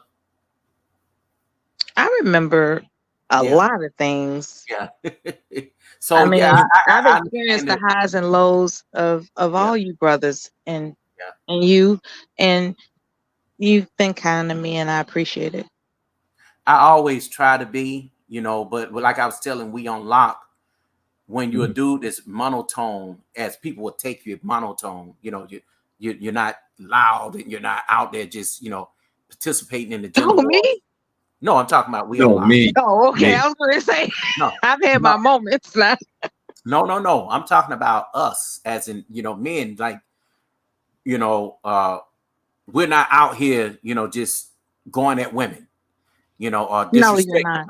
women. I've never been that guy, but what I noticed that when instead of us just having a conversation, when you have you have to have one or two women on the panel in an all male space, because if you got like 5 or 6, they will even go against each other. They will have opposing views, and sometimes I think it'll be good just to have one on the panel, because it gets to the point to where how the sisterhood link up, and then if you don't agree with them, even as a woman, that's a problem too. So just like you just said right now, that you didn't have the same issues, not that you're dismissing their problems and their issues, but you like, damn, things have happened a little bit different for me, and they don't. Yeah. Yeah. And just to interject, or rather, if you would allow me to say so at this moment, I've come to the understanding that I was being arrogant in thinking I could relate to people whose problems I couldn't relate to, just because I'm a woman. And that is where my arrogance kicked in, right? It was like, because she's a woman, whomever I was speaking to, or even men who are military, because they were, I made the mistake of believing that because we had gender or a career in common, that I could relate to them. And I think that's where I messed up. And a lot of conversations with people over a period of time, only because I gave the impression that I give a damn about them, when in actuality, I'm just You know. I'm just talking. Like, I don't want nothing bad to happen to you, but I'm not getting ready to sit up here and collaborate and have you talk me into establishing a channel. Like, people try to talk you into doing things that They you're not always interested in doing, and they get mad at you when you don't want to do what they want you to do. And that's why I am not committed to any particular channel. And people don't understand that. They were like, well, you were over here. You were over there. You were over. It's like, well, You damn, can I contribute to didn't think I every had to part. tether myself to anybody. I'm just talking. Yeah, I get it. Here's the thing that I would say to people. You can go. I tell people all the time, you can go anywhere you want. If you feel comfortable in this particular space or that particular channel, then you go right ahead and you do what you need to do, right? But when you get tired of them calling you out by name and accusing you of being a pander or a pick me or whatever the case may be, just because you have differences of opinion or you have opinion of your own, then eventually you're going to get tired. But I often catch people in the same space. I catch them in the same goddamn space. But you know what though, We-On-Loc, no matter what people will label you as, like even people have labeled me as the bean pie man, a Muslim, or somebody, a radical Muslim, or pro-black, or a dude that has they will never label you a man of knowledge. They will never label you that. No, but hear me out. This is what they done, and they had never got a chance to know me. But I want to say this. There is a such thing as a pick me. There is such a thing as a panderer. Now, you may not be that. Even Mella may not be a pick me, but there is a name for that, and we do have. And I'm working on a special called Pander Queens. The social media shtick that they get with men. To get them to to pay them on these channels and stuff, and come to find out, it really wasn't what they said it was. And I'm gonna get a lot of flack for it, but it's the truth. And I want to say something about. I can name a name that reminds me of what you're describing. She took the money and ran. It was brilliant when you really. I mean, she took the money and ran. It was like, where did she go? Where did she go? What's her name? Jessica X. Oh yeah, definitely. We already took the money and freaking ran. You hear me? Yep. I could not have thought of anything more deceitful. Like, I was like, wow. And the strategy was, Mella, they could not. A lot of men could not see it. That's why I try to tell these men who are new in these spaces and starting these channels. He was dangling that carrot like nobody's business, man. It was deep.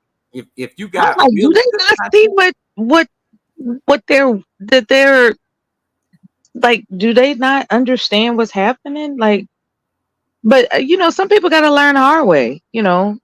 They've never they've probably never experienced this type of excitatory thought process. Like, this was a different experience for them, and they just fell for it. I was like, you do understand that she has an accent, and you're using your imagination to enchant yourself into believing that you can learn something from her enough to get a woman that makes you feel that kind of stimulation. So they just kept feeding her money, and I was like, man, she getting banked. She getting super paid. They had never seen this woman. They had made this woman their goddess. It was the accent, man. Yeah, it was an accent, and it was this illusion. But I know exactly what she looked like, and she's not that person. Even whether that is or is not the case didn't matter to them. They were caught up in the possibility of milking her for enough attention that they could, like, for instance, if somebody, because she gave them attention, right? She gave them attention, right?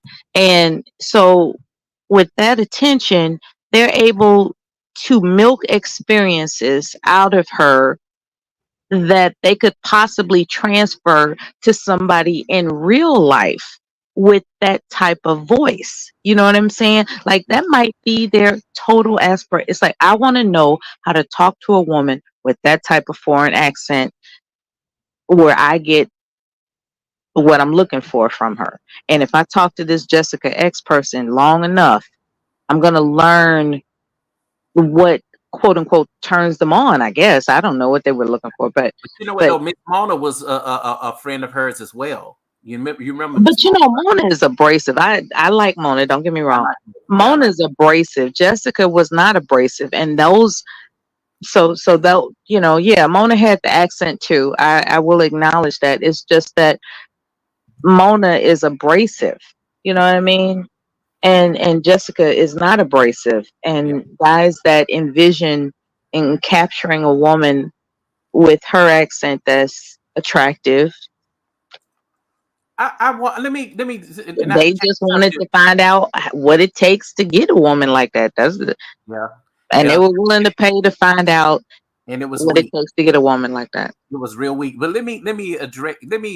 We-On-Loc. Can I? Because I think you don't know who Hear Me Out is. I can explain to you I who know he is. who hearing me out is. We have Oh, conversations before. Yeah, I know okay. where he is.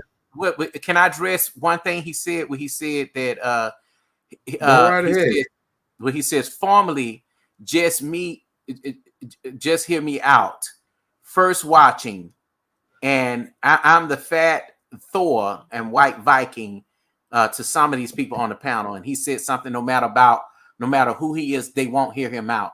Now, I think Hear Me Out is a cool guy, but Yeah. at the same time, let me say this. But at the same time, there were some things that he spoke on that he didn't really understand in some of the spaces, and I noticed that, and not just because he's white, but you got some white people that figure that because they cannot get a voice on certain issues that has absolutely nothing to do with them. Oh, he's the one that looked like Santa Claus with crazy Yeah, glasses. yeah. He's Okay, pretty I cool, heard of him in too. some of the spaces, but then again, that could go either way, because you find some people like him that will agree with chaotic, then they'll go into the blackity black sector of YouTube and hang out there as well. You see what I'm saying? So it's more like, let me get some popcorn and see these niggas act a fool, you know. And I hate to see that when it comes to black folks. My thing is, you really Mm. gotta know who you're dealing with. Real talk. Not saying that he's that way, but I keep my eye open on everybody. That's not me. Precaution, yeah. Yes. I Yeah, What? not knowing what his intentions are is taking Hey, precaution. So yeah. Because hey, that's you the gotta look problem at right you there. gotta look at But everybody. I Here we haven't go. experienced anything negative about him actually There you compared go. to Angel. Angel was You can snap. express anything you want. He's right here. Oh, thank you for coming up. Hear me out. Hello, sirs. Hello, ladies. Hi So there. How you doing? Good. go Oh, I ahead, agree hash with it out. everything you just said. No, I agree with everything you said. You sound I good. don't How know you a been? lot of stuff. Working, which is good. I like working versus being bored. Okay, I'm Right? glad you're healthy I, and strong. That's good. Yeah, I like idle working hands. overnight. Idle hands are the devil's tools, or whatever. Right? But no, I get what you're saying. Not knowing I don't know most of the topics. Right? So Yeah, I kind of figured that out quicker. Where I was like, I'm not just going to come up anymore, like on a panel, right? yeah. Because I do, just whatever. So, but I don't think I don't consciously ever try and say something that I don't think I actually believe in, right? Like Yeah. that's Mhm. the definition of pandering, right? So I'm never posturing or whatever they Did call it. But someone say you was a panderer? I don't think he's a panderer, if I may say so. no, At the same time, he's not. Um, how can I put this? He's not. you. I'm He's not just being offended. himself. But I don't know him, so I don't know if I can really say that. What I like about having white friends, right? Not that I have a lot, but when I was in the military, I did. What I like is that they will tell you when somebody is trying to slick dish you about being black. Like they'll look at them like that's racist, man. Yeah. You know that. Right. Like we could sit down and eat somewhere, and a waitress or waiter may say something, and the person that you're friends with will be like, "Did you hear that?" I'm like, "No," Oh, and they'll clue you in to some stuff that some people that are prejudiced will do. Like yeah. I if know what they you're saying. I say don't really make. I won't really if they comment like that. yeah, I was at a Well, go ahead. restaurant once. Sorry. Like, let me say this real quick, and I'm gonna be quiet. I was at a restaurant once with my Yeah. No, friend, no problem. and this waitress, she as we're ordering breakfast, before work, she's offering me the English muffin instead of toast. talking about, I said, well, I'll have toast, with my breakfast. And she said, well, it's white toast. Is that okay? I said, yeah, that's fine. She said, we have English muffins. Maybe you'll like that. We make them ourselves. We slave over them, shit like that. It was like, Yeah, like the subliminal shots. oh, Subliminal. no. But what I'm saying is, it's like she's trying to get away with insensitive humor. And that's what my friend told me. She's like, you was laughing at that shit like, oh, I know she's being funny on purpose. It's like, not only is she being funny on purpose, she's testing to find out what she could get away with. Like, like it's kind of like when my grandmother, when I was with my grandmother, and like some of the waitresses would call, what will you girls be having? And my grandmother would stop a chick immediately, like, I am not a girl. Don't call me girl. Because she came from an era where they used to call adults girl to demean them as a, you know what I'm saying? So when a waitress, as friendly as she could be, with maybe or maybe not good intentions, it's like, what will you girls be having today? You And know my what I have a grandmother would problem check with? that chick, like, don't call me girl. Now I would have a problem with a waitress calling me, hey, what are you But boys what will you boys be Yeah, having today? yeah. But if it comes to, like my white homies, white friends, and they say, hey boys, what's going on? And what are you boys getting into today? Or something like that. Because I do have white friends that are that way, and they don't mean it as in, hey boy, nothing like that. And there's a lot of times people don't mean it that way, but my grandmother's era is a different mentality. Like, it's like, at my age, you should look at me and be aware that you're not gonna get away with calling me girl. Especially when Yeah. you're from the South, and you're gonna get that all the time. You're gonna get that all day, every day. Now what you The know boy, what say? what you boy. Oh, my bad. This is We-On-Loc show. No. I was Go ahead. Thank you for listening, by the way. Thank you. Go ahead. This is y'all couch. No, I want to hear me out had to say, because I do like some of the things he have said. I know him from being overnightish. I had to learn who he was because I did not understand. And a lot of people that did not know him, they would say, hey man, why are you here? And I don't think it was a triggering thing. And I do think he's genuine, because I think that he, like, I saw the stream where you was over there on Ashton and you was trying to figure out how to surprise your wife with a new ring. I watched that whole show. That was a good one. The story that Mela, right? I'm on my phone. I can barely read your name. Mela, right? Mela said, yeah, okay. Yeah. So that exact same thing happened last night. It was probably so on 96 channel. I don't know if either of you saw the show last night. So some guy comes up, and this was my point of frustration at the end of the night last night. I'll explain it. But this guy comes up, I think it's like traveling tourist or something like that, right? White dude, Southern accent. He's just kind of talking normal at first, right? But then it's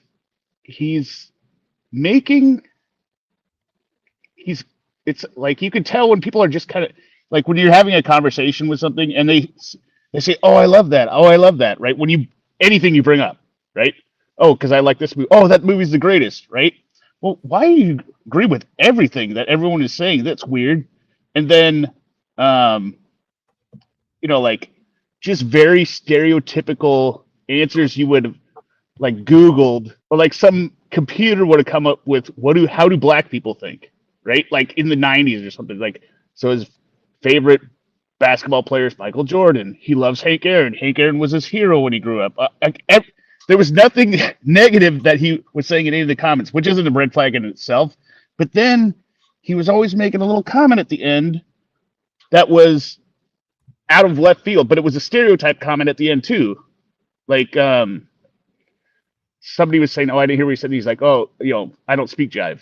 I'm like, "What is that?" So it just kind of kept escalating. I did hear that. You were there last night, right? I was in the clouds. I was in the cloud listening. Okay.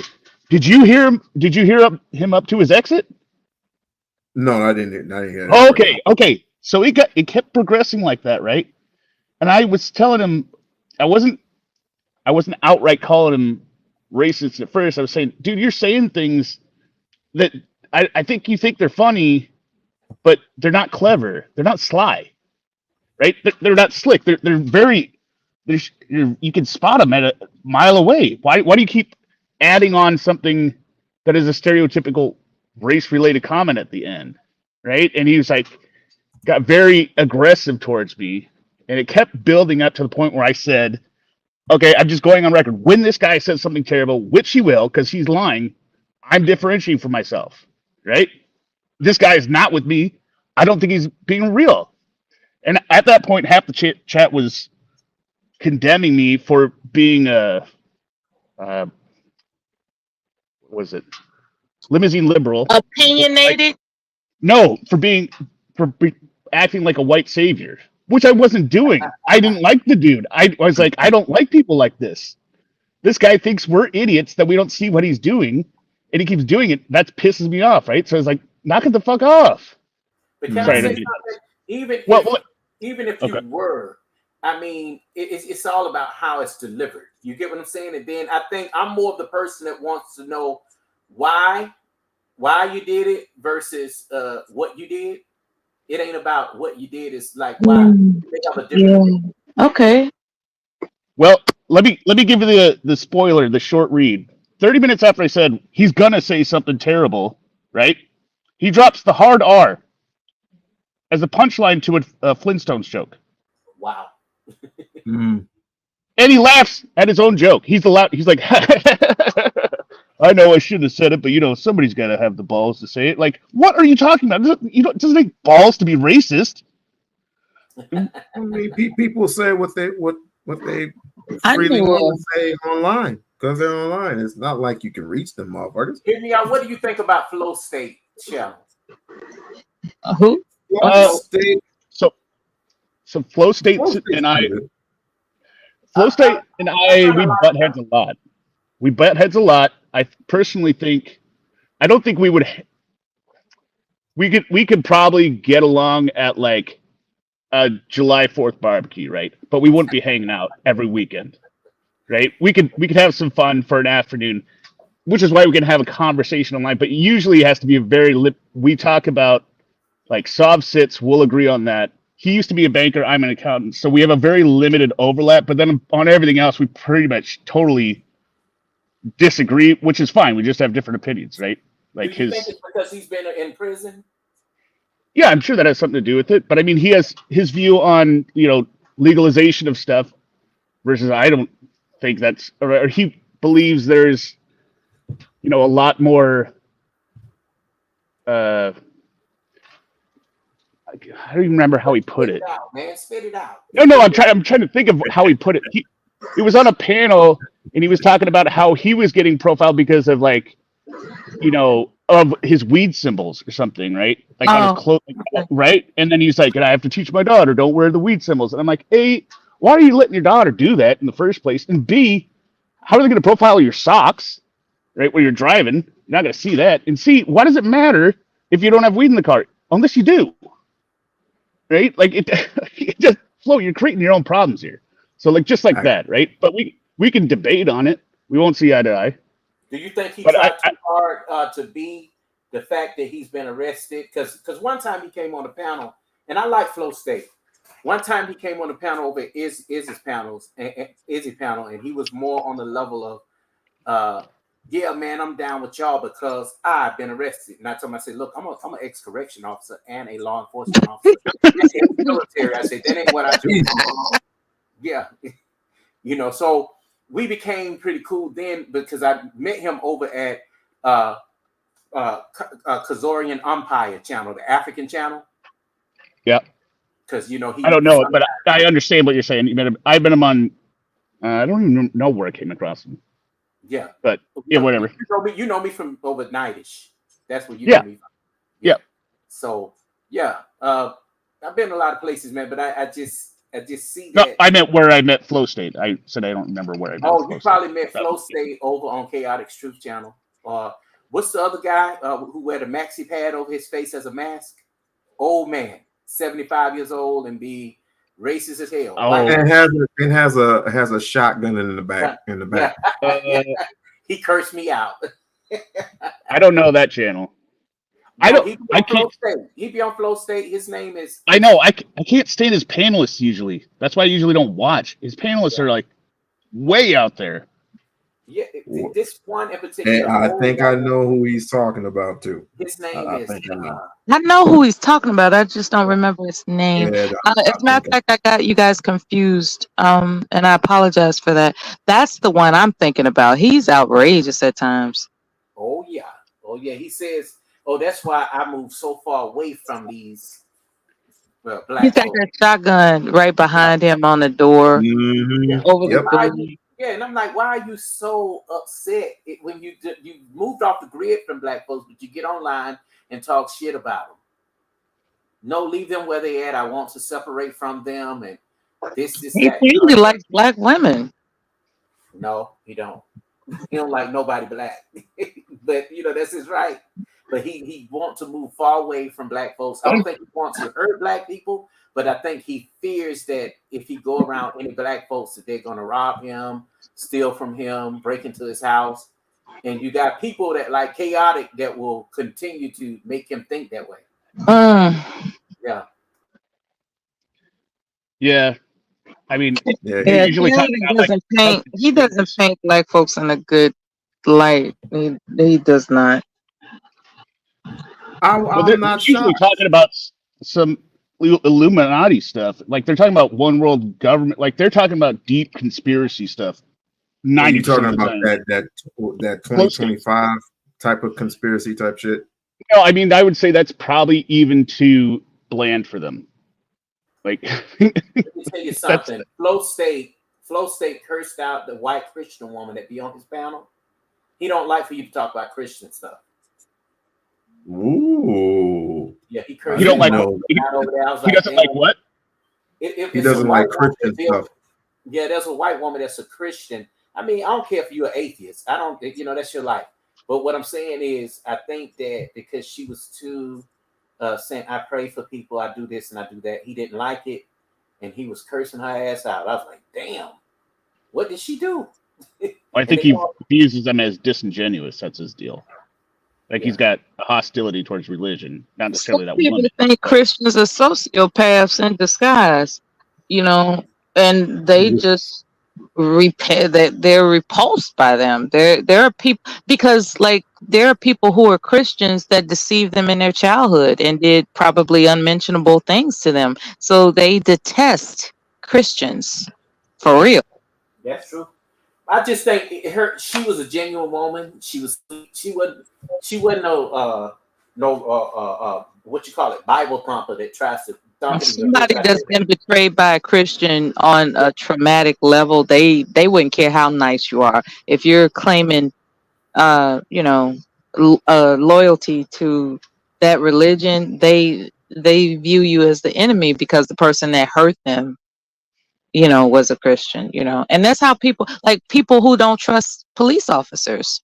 It care less whether or not it's an honest, it's a trauma. It's just like a dog. Yes, it's a trauma thing. It's like hurt me once, that's all you got to do. I'm not going to trust anybody like you again. Type of attitude, and that's how people who've been traumatized. And it's the same way with people like Candace Owens and Chaotic Truth. They think the black people. What do you think about Officer Nino? What do you think about Officer Tatum? He cursed me out. What do you think about Officer Tatum? That's what I'm talking about. Yeah. I'm telling you, he cursed me out and blocked me from his channel. Why? This was like 4 years ago. Oh. Yeah. I love he was out here in Oakland, and he was I think he was in the NFL, and then he became a police officer. Dumbass. Was I'm concerned. But my thing is, if you've been hurt, I know that we do some fucked up shit. Excuse me, to each other as black folks. We know that, but we got to separate ourselves from people just out there doing the straight up nigga shit. I'm just being honest. But at the same time, okay, I got to stop you right there, brother. Okay, go ahead. I understand that each and every time we come on these live streams, you can tell the fantasy from the truth.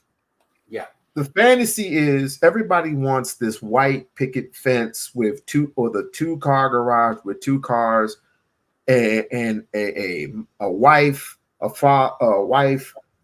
husband, and 2 kids. That is not going to be the reality for everybody.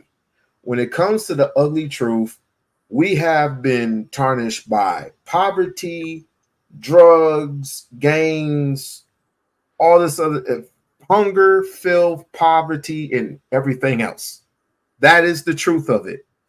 And the other truth is, back then, especially when my mother worked at General Motors for over 30 years, that was called your basic, how do I say it? Basically, you lived a good life. If you were working at GM and you were blue collar, that means you were blue collar. You were living a good life and you were getting paid. Yeah, that was basically everybody. But now that they're taking away jobs, they're taking away programs from the kids. They don't want certain kids to compete for particular jobs. The squeeze is real.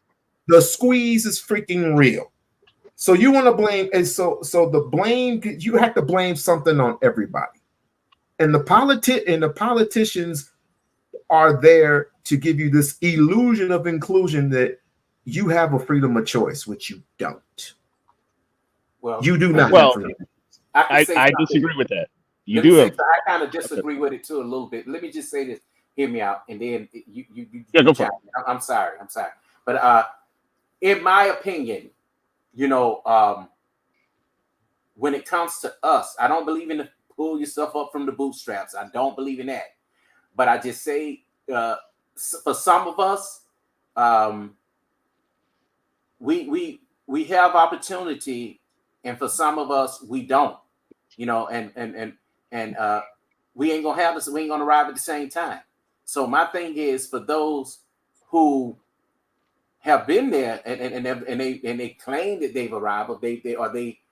I just put it this way: we all have opportunity. We all have choices. We don't have the same opportunities. I don't think we should shit on others who have not had that same experience opportunity. But I also say that we can't think that we're owed something. You know what I'm saying? When it comes to, thinking that this big old savior in the government is going to save us, because it's not going to happen on that level. But what you can do while you have the power is demand certain things. For one, for your vote. For two, build a nation within a nation. You get what I'm saying? Within a nation. You know what I'm saying? Because trust me, China, people in Chinatown and Koreatown out here in San Francisco has done that. So are you saying we should build an independent party? Is that what you're saying? Indeed, I'm not Democrat or Republican. Trust me. How dare you, sir? How dare you speak truth on my channel? How dare you? And I used to be Republican, but I'm not. What I had to find out about us as black men, we've never been in the plan. And we need to wake up. We can't even worry about if black women vote Democrat. We cannot think that because we vote for Donald Trump, he's going to get black women in order. That's the most stupidest shit I've heard on YouTube for the past 4 years. Sick of it. So my thing is, you know what? This is your channel from here on in. You go and take. Look, is that what black men are looking for black women to get in quote unquote order? Yeah, most of the men I hear, Miller, who are straight up hardcore, real still in the red pill rage stage of life, and who have not been able to move on from.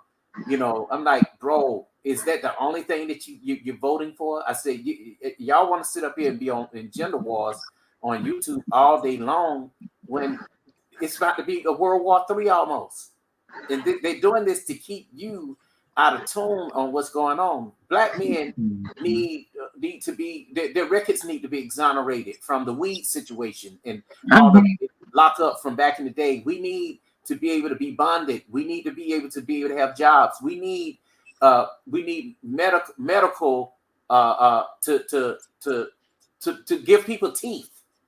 They need teeth. You know what I'm saying? You know, so you can smile and get a job. You know, all of those. Yeah, NAFTA really fucked over America, man. It's like as soon as the factory jobs and other type, you're right. There was a time you could leave high school, idealistically, get a blue collar job, and be comforted by the fact that you're making a family wage, a wage to support your family in a way that's suitable But the for southern your sense states, of your senses. Like it's like, okay, I'm not a millionaire, but my family is comfortable, and it's not, and I'm not limited in my opportunities to escalate, the comfort level. Is there was a time you could do that, but now it's like people are, okay, I'm gonna have to go into like debt for college or what have you. Oh, you're hitting them um up. Yeah, I got comments. Good. okay, I'm listening. I'm just thinking about what the young people are facing. They're facing an uncertain future, and it must be frustrating for them. No, absolutely. And this is one of the if you think about it, this relates to back to the discussion about the ring I was having the other day, right? When And I'm not just I talking got about married. black people. No, I'm talking about everyone, Everybody right? in America, Young they're people, facing an right? uncertain future, and it's despicable. What are the three most expensive things people will do in their lifetime usually? It's buy a house, go to Mhm. college, and get Mhm. married, right? Mhm. As a one-time thing. And I'm not, kids are obviously expensive over 18 years, but that's not an expense category, right? That's the three big things. What are the most overly priced things now? Houses, weddings, and college, right? And you at your youngest point is when you're expected to buy them, when you're like in the worst position to do it, and it's almost criminal. So like It is. It's diabolical when you think about it. The the generation prior to these people, they got in. Like, for instance, the generation prior to my own, they got in with opportunities for higher education with little to no cost, period. Okay. There wasn't any of these searching for scholarships or anything like that. If you had limited income, you still could go pursue higher education, and it's just not like that now. But the parents that receive that higher education for free, they're putting demands on their children and their grandchildren to pursue higher education, not understanding that they're going to incur insurmountable debt, like serious debt, crazy debt. It's like, see why this would you is start your child off with debt? Why would you do that? well, the problem is the reason college prices became what they were is because back when it was free or lower cost, there wasn't as much of demand, right? Now there's an expectation that you have to go to college, right? So that artificially increases demand, whether people would want to do it or not on their own, right? But then the reason the cost rose up so phenomenally is because the government gives free loans and unalterable loans, right?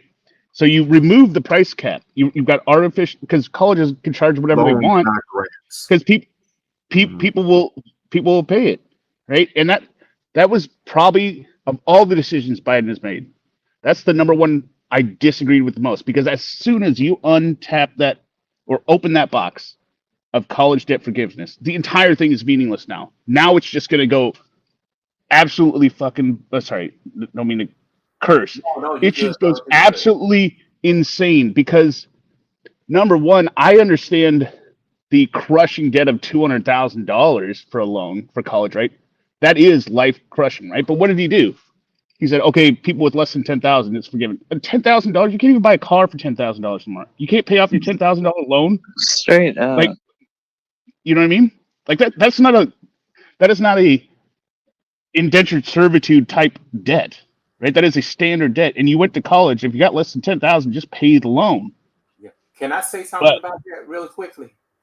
yeah, then I have a part two about how the pricing can be fixed. Go ahead. Okay, I just want to say this. I was blessed. You know, my dad was in the military for 40 years. My mom was a school teacher for 38. And that's my age now. I did not have a lot of issues because I did apply for scholarships. I had talent in college, and I was able to get scholarships, undergrad, and I applied for many programs with the schools, not with the government, because I didn't want the loans. I did not want to be dependent on financial aid and things like that. And to give it to people who really, really, really needed it, my talent got me in. I'm debt free. Right. I don't have I don't owe nothing, you know, and I have 2 master's degrees. That's impressive. Yeah, I am now accepted I'm already in That's beautiful. a PhD program right now. I'm an adjunct at a college.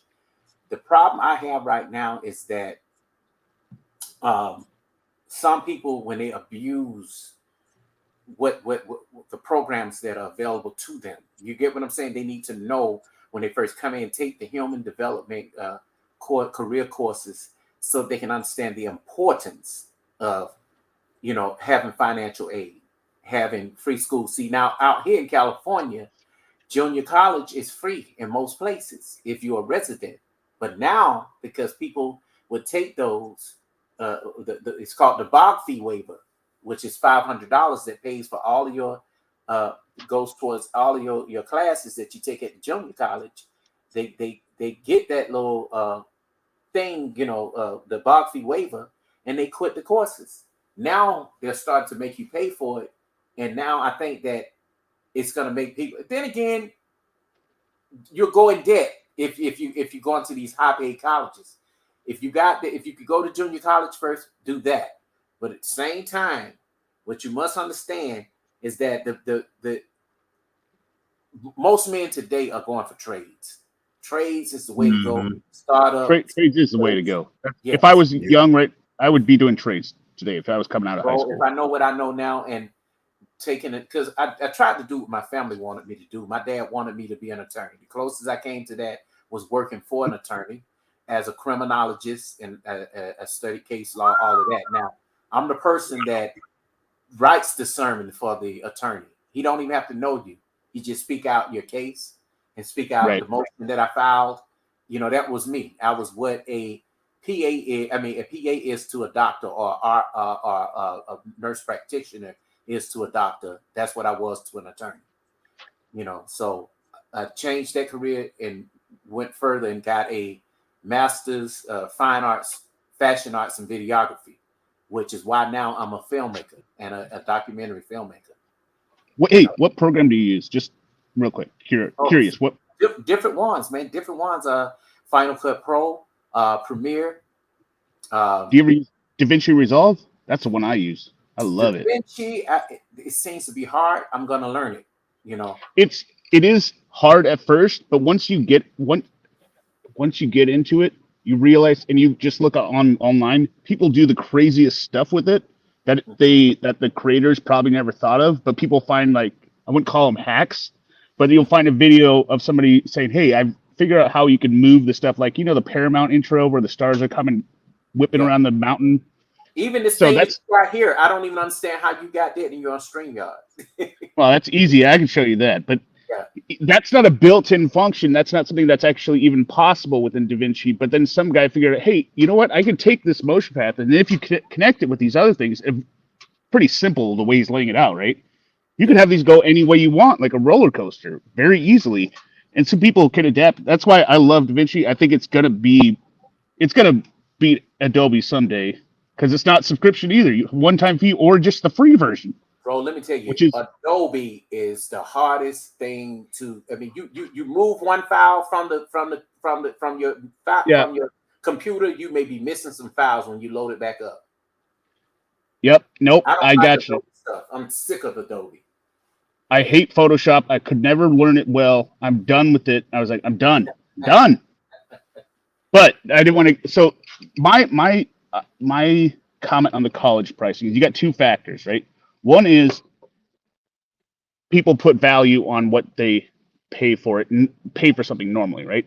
So if something's free, they tend to treat it as such. Meaning, if I am a 19-year-old freshman in college and I don't perceive that I've paid anything to be here and I'm going to these classes, the chances that I don't want to go to class today, right? I flunk out the first semester or quit after the first year, right? That goes up because they don't perceive that there is any value to what they are being, That's what my son did. right? Because they don't He see. he just slept through.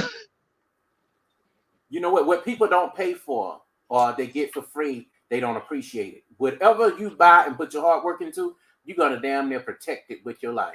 That's all I got. So now here's my solution to the entire pricing problem, and I haven't said it in a lot of places, but just give me your feedback on this, right? Okay, so what you've got is take this problem of people that get stuff for free, they don't value it, but there's obviously a financial strain on families with less money, right? Now, I wasn't that way. I was lucky enough my parents helped me with college, so when I graduated, I only had like 20,000 debt, which I paid off, right, in like 6 years. But they were able to help that. Not everyone can do that. So you've got that reality of the situation. But you want people to become upward mobile. And if they are somebody that wants to do a career like in a STEM field or become an accountant like I did, right? You have to go to college. You need to go to college to do it. You can't just go into a trade to do it. So you've got to go to the college. So then on the other side, you've got the scandals with like the ultra rich, right? Trying to put their kids into schools they don't necessarily qualify for by whatever that rowing scandal was, right? Where Felicity Lockhart or Felicity Hartman or whoever her name was got locked up. Yeah, John, they paid what? for entrance or Yes, exactly. So just lay it all on the table. Here's how you fix it. Okay, colleges, you can you make it almost like a bidding system, but not a whole bidding system. So let's take Harvard, right? They go, okay, starting level for your tuition, $3 million a year, right? But then they still go through the review process of who they want, who they don't, right? But the way it doesn't become a locked off rich people access only, right? They are going to be required, if they take government money, their average tuition per student has to be below X, right? So they've got to take a bunch of kids for free at the same time, and everyone wins in that sense because you have kids. Okay, you're super rich. Do you want your kid to go there, and the college wants to take them? Sure, $3 million. You got the change. Pay it. There you go. Okay, this other college, you have this, or the same college, you have a super talented person. They have no money, and you can't stay in business as a college, letting people in for no money. Well, he's zero. The other guy spent $3 million. You're 1.5 for each. You're in the black. You're fine. And they have to live on that restricted budget because nobody's going to pay infinite, right? So they got to bring their prices down necessarily. They can't just say, okay, well, starting bid's 20 million, right? Because people will stop paying that higher and higher price.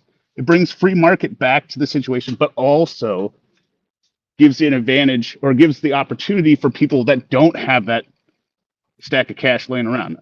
That's just my opinion and how you could solve that pricing problem. Besides the better alternative of just trying to tell kids like it doesn't matter what name is on your resume for 99% of your jobs, you just have to get the degree.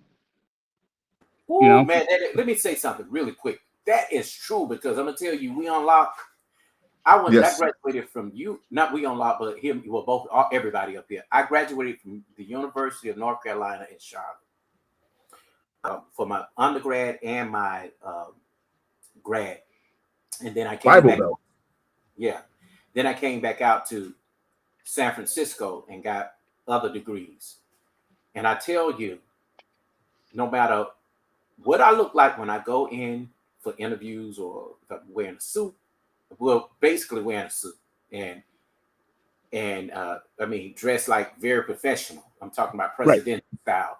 And even with my actual, degrees and all of that, shit, man, I don't get the job. You know who get the job?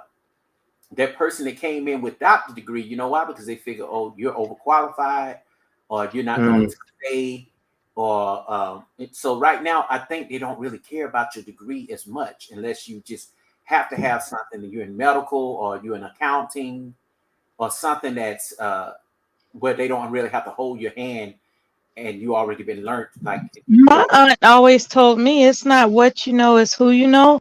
It's who So you know. Yeah. when it comes to That plays into it too. yeah, it's like there are people that can get you in. And so networking in addition to your education is crucial.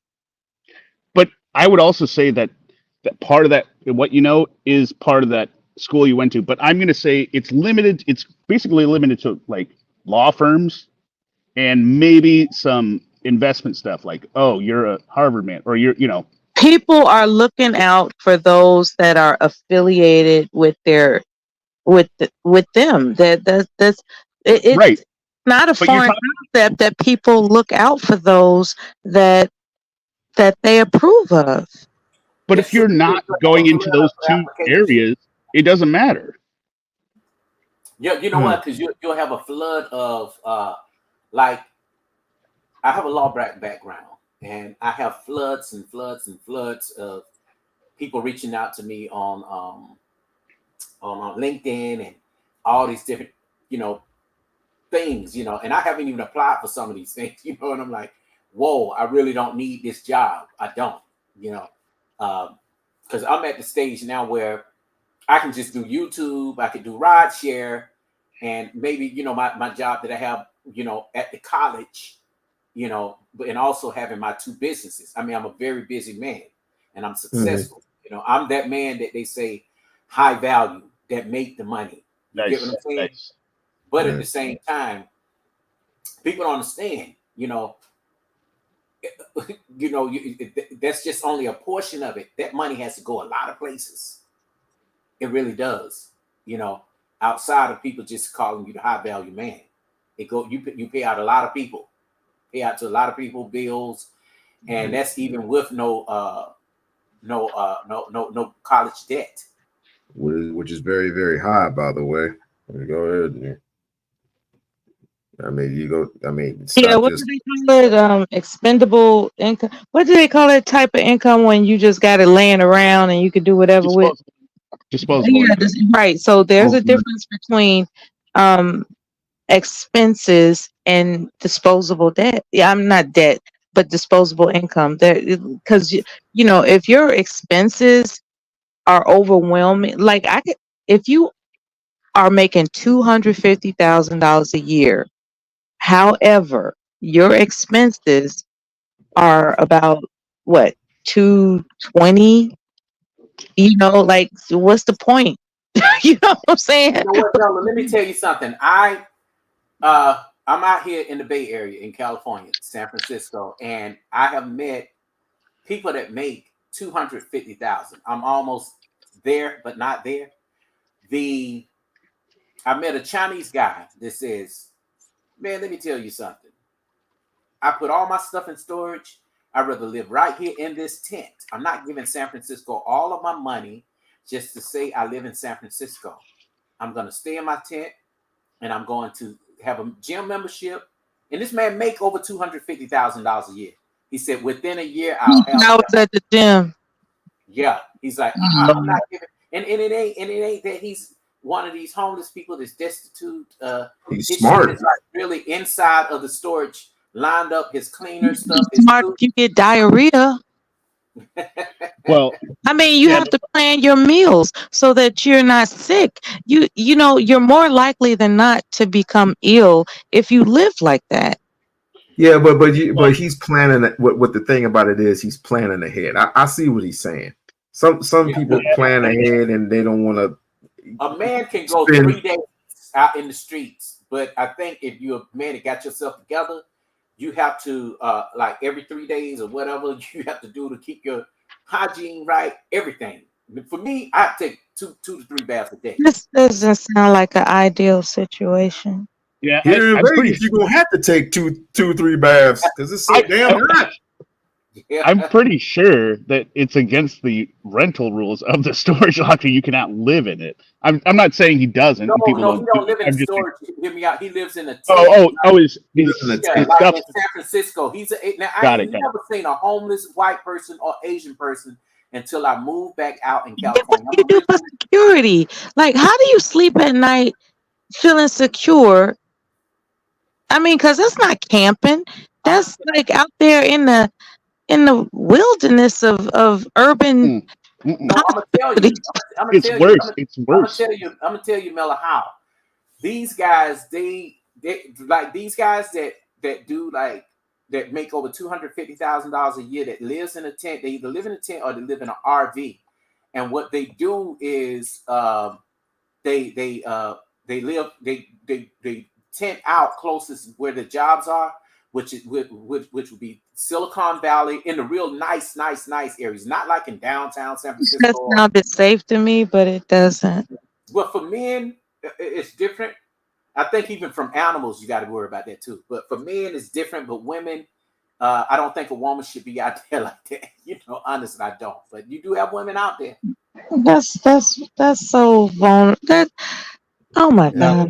It is. yeah, It's not you the same do at have to all. They got plan that up ahead, all the way bro. up here. That's where people get killed all the time up here. Oh my god. See, I was thinking about a house, right? Any event I use my benefits to purchase something.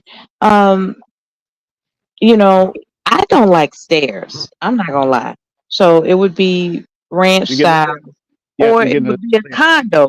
But then a condo has problems, because of the HOAs and stuff like that. But to be honest with you, I would feel safer in a building where somebody has to check in with somebody before they come see you. Okay.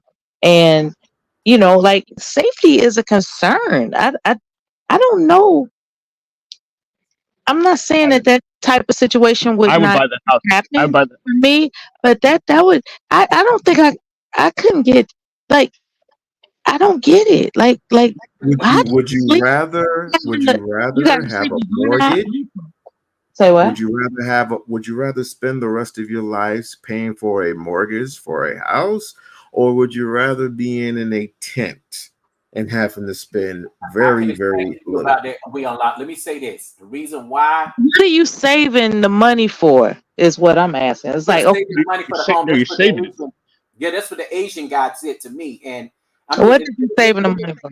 let me just say this: the thing is, he's not destitute. He's not on drugs or anything like that. Very smart. And he was like, man, I got tired of paying $5,000 a month for a shoebox of an apartment in San Francisco. He said, so what I am doing now is staying in a tent. I was going to interview him, but somehow I have been able to get back in contact with him again on the homelessness issue, because people think that when a person is homeless that they're either on drugs or something like that, and that's not the case. A lot of artists out here in San Francisco, even all the way up to Washington State and Oregon and different places like that, they live in RV style Can't they homes. get roommates to live in a place? I'm Yeah, gonna but push people back. don't get along. I'm gonna push back on that one up here. The RV situation and the tent situation up here. These are not artists. I'm near Seattle, right? Oh, It is a very different crowd. They oh are yeah. not artists, and we have Well, That's why basically. you gotta have friends, man. Like, you just get some roommates and get a nice 3 bedroom place. You Well, the know, But people see, I'm talking about, they're here's Burning the Man risk, type Nino. people. Hear me out. They're Burning Man type people that Yeah, I got you. are real I got artists. I'm not talking about the ones that just do nothing, people that's on the streets. I get what you're talking about, like Skid Row type people. They're not those. They live in actual nice RVs, and they travel in them. Sometimes live off the grid. You've seen some of these videos on YouTube where people. yes, Yes, Yeah, they that live one like lady that. from the islands. Not just sitting on the streets being a bum or nothing like that. She But I don't created her think own there are some establishment people all by herself. because Oakland is No, like I get they're not bums. I get the people you're talking about are You not. all are scaring me. No. I'm sorry, She's a Nella. farm girl. No. She's a farm girl. She's a farm girl that she when she goes online, she basically shows her whole establishment. First, she didn't have a house. Now she has a house. She created her own house with her own kitchen, her own room, and she has basically a farm. And if she wants to, she can off the grid, mind you. And if she wants to go, she can go out into the streets, She to live the in a states. tiny home. She lives in a Yes, tiny home. Yeah, I know what you're talking yes. about. A black Mhm. woman too. I was like, Black whoa. woman. Does Yeah. she have plumbing? It's like That here in a camp. They have it. It's, Right now, they have plumbing, container yes. homes. They have container have, homes. They have all kind of different ways of living now. Melly, you've been in a trailer before, right? Like a camper, an RV, not an RV, but a trailer, like a fifth I've been wheel. to car shows and I've seen campers and stuff. Well, I meant, but like the experience of the bathroom in those things, right? So it's like the airplane type toilet where you're going, right, and then Oh the shower. yeah. Or have you Oh, ever been? okay. So it's not like one of those like you gotta do it in a bag and it's disguised as a toilet. No, Okay. not like that. I mean, you gotta double I've up. heard of those things. I was like, You wow, taking shit in the bag? What the hell? no, Wait, but it's called a People actually compost toilet or something like that. I don't know what it's called, coming but like an outhouse. But let's say this: people, it's in the trailer.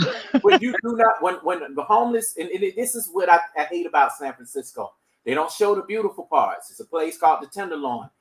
These homeless people, and it's not about color out here because you got you got more homeless white people out here than black folks. But I would tell you this: the ones that are homeless and you don't let them use the bathroom in your establishment, they will shit right in front of your Right in front of you. But now that's why now They crapping in public. That's what I yes, heard. yeah, and this is why San Francisco started to do public self-cleaning restrooms. They like on the street, but you have a monitor that's there at them at the same time. You know that people be in a line to use the bathroom. Now in Vegas, In Vegas, there's porta potties everywhere. Yeah, well, not porta potties. These are That is- actual like they robot type. Downtown Vegas. Mhm. You're talking about downtown Vegas? Because there's porta potties damn near everywhere down there. Yeah, but I ain't talking about the porta potties up. Up here, these are He robotic. said they're self-cleaning. Yeah, they robot. Look it up. Robotic self-cleaning restrooms all over San Francisco. They got them up in here in Seattle. They had to, they eventually got destroyed. Somebody spray graffiti on the wall, it cleans it up by itself. No, it ain't that. These Oh. things are guarded.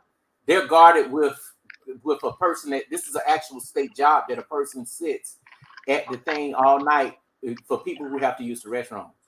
And that's a minimum wage job, right? Probably is, but Ain't that terrible? I doubt it. Probably, it's the starting in San Francisco probably between 25 and 27. I'm starting to think the best occupation to have with little to no experience is a security officer. That is Like, true. it's like because that all you really do is just stand around waiting for trouble to happen. Not You're not cleaning toilets. You're not, doing really, all that compromise and bullshit unless trouble go down. And because they see a security officer there, they're not going to start trouble most likely. Yeah, but not really because you got a lot of people who do get those jobs. They have not made it easy for you to get them anymore. You have to have a 80 to 300 hour course now with the state to get a guard card. And also you have to even take whichever company that you work for test as well, because they get tired of just hiring anybody. You see the people that are security guards, you got ring around the collar. Yeah, you should be certified for the qualification. I can agree with that. And many people quit, Mella, because they don't like to go walk around and do the tour scans, write reports. All of that's important. Well, I know people who sit in a booth at gated communities, like big, homes, like mini Those are mansion fun. homes, and they Yeah, sit in those that are the gate, good ones. that booth at the gate, Yeah. and that's I don't know if they have to take certifications to do that. Yeah, they have to. They have to because they have to do post orders. As They have far to as do. I know, you just need to know somebody, and you can just sit in that booth on the night shift, you know, No, there's That one would be out here in a wear your place little called El. shirt and wave people through the gate whenever they press the buzzer. No, let me tell you, because some things, according to the home association, those like country clubs and places like that where you're talking about, you must have you must know how to catch wild animals and all kind of shit, because they're gonna call you to get For rattlesnakes. Oh yeah, oh That's yeah, hilarious. yeah. Wait a minute. Do they like time you with a So, stopwatch? They let a raccoon loose. You're like, you got 2 minutes. There you go. you're Like, gonna be Nah, you responsible got all for types of raccoon on wild the Oh property. animals yeah, out here. they got it right now where they train you on the security job how to catch rattlesnakes, because it's like out here in West Coast. Oh man, I'll be right back. I'll be right back. Okay, No, I'm 50. listening, but Yeah, yeah. They that's have like making my 50. stomach uneasy. I'm gonna use the restroom. All Okay, right. 50 to 100 snake Rattlesnakes calls. and shit. Yeah. Damn. hmm I I Rattlesnakes, don't know what wild I would do. coyotes. I don't know what I would do if if Shoot I them, actually, because shoot people are them in in love with. the head. No, I mean people are in love with camping. They think it's romantic. It's like, baby, I want to take you camping. It's like, no, the fuck you don't. No, no, you don't. Like Well, that's out here in Vegas, right? Out here in Vegas, they got the spots desert there of where they snakes could take. and You can go and you can actually camp Armadillos. without any interference. The Please. only thing you have to worry about is these little bugs that annoy you. That's the only thing you have to worry about. Other than that, you don't have to worry about no super real snakes or nothing like that. Those are all the way out east, out north somewhere. Well, But out if here you like out here And like that's Lake Tahoe, that's Lake what I want Tahoe. to go. Let me They tell you, want out to here go like where Lake nature Tahoe and is. sorry, Lake Tahoe and places like that, you have to worry about the bears. South Lake Tahoe and Bears, yeah. mountain Oh yeah, the lions. bears. You're right, yeah, lions too, Oh, but lions crazy. they stay high up in elevation. The only way they come down if they really Just really. give me a bird sanctuary and I'm straight. But I the mean, bears now they have become very and aggressive. even then, I'm questioning whether or not eagles and hawks are around there. Oh yeah, yeah. Y'all like well, nature too all much you for got to me. do if a bear comes and eat your food, right? Let him eat the doggone food. Don't go start chewing it. Oh, they Don't would come right chew off it of your grill. If you grill and they'll take your meat right off the grill and eat it right and off run the with grill. it. Be I'm like, go gangster ahead, with bro. it. Because if I don't. they don't eat, guess The what? bear is like, this my turf. I thought you knew. You know what's crazy to me? I don't understand how people live with alligators down in Florida. They're everywhere. I couldn't Oh, imagine being afraid to that's a go whole near, nother. not afraid to go in the water, go near any water for the fact that your alligator could just fucking run out and eat you. I'm Me like, I don't. Hear me out. Hear me out. Wow. What are those cat looking like things that hiss at you all the time? What are those links, things called? links. Yeah, Pumas. links. They're down in Vegas. Cat, They're called pumas. yeah, Yeah. pumas. Okay. And they just hiss at you. And Oh no. I'm pretty you sure they do more than his. Let no, me tell you something, bro. I was driving down toward Vegas coming from Reno, and this damn thing came right in the middle of the road, and he's like, You're not talking about mountain lions, I don't know no, what the hell he was. cougars.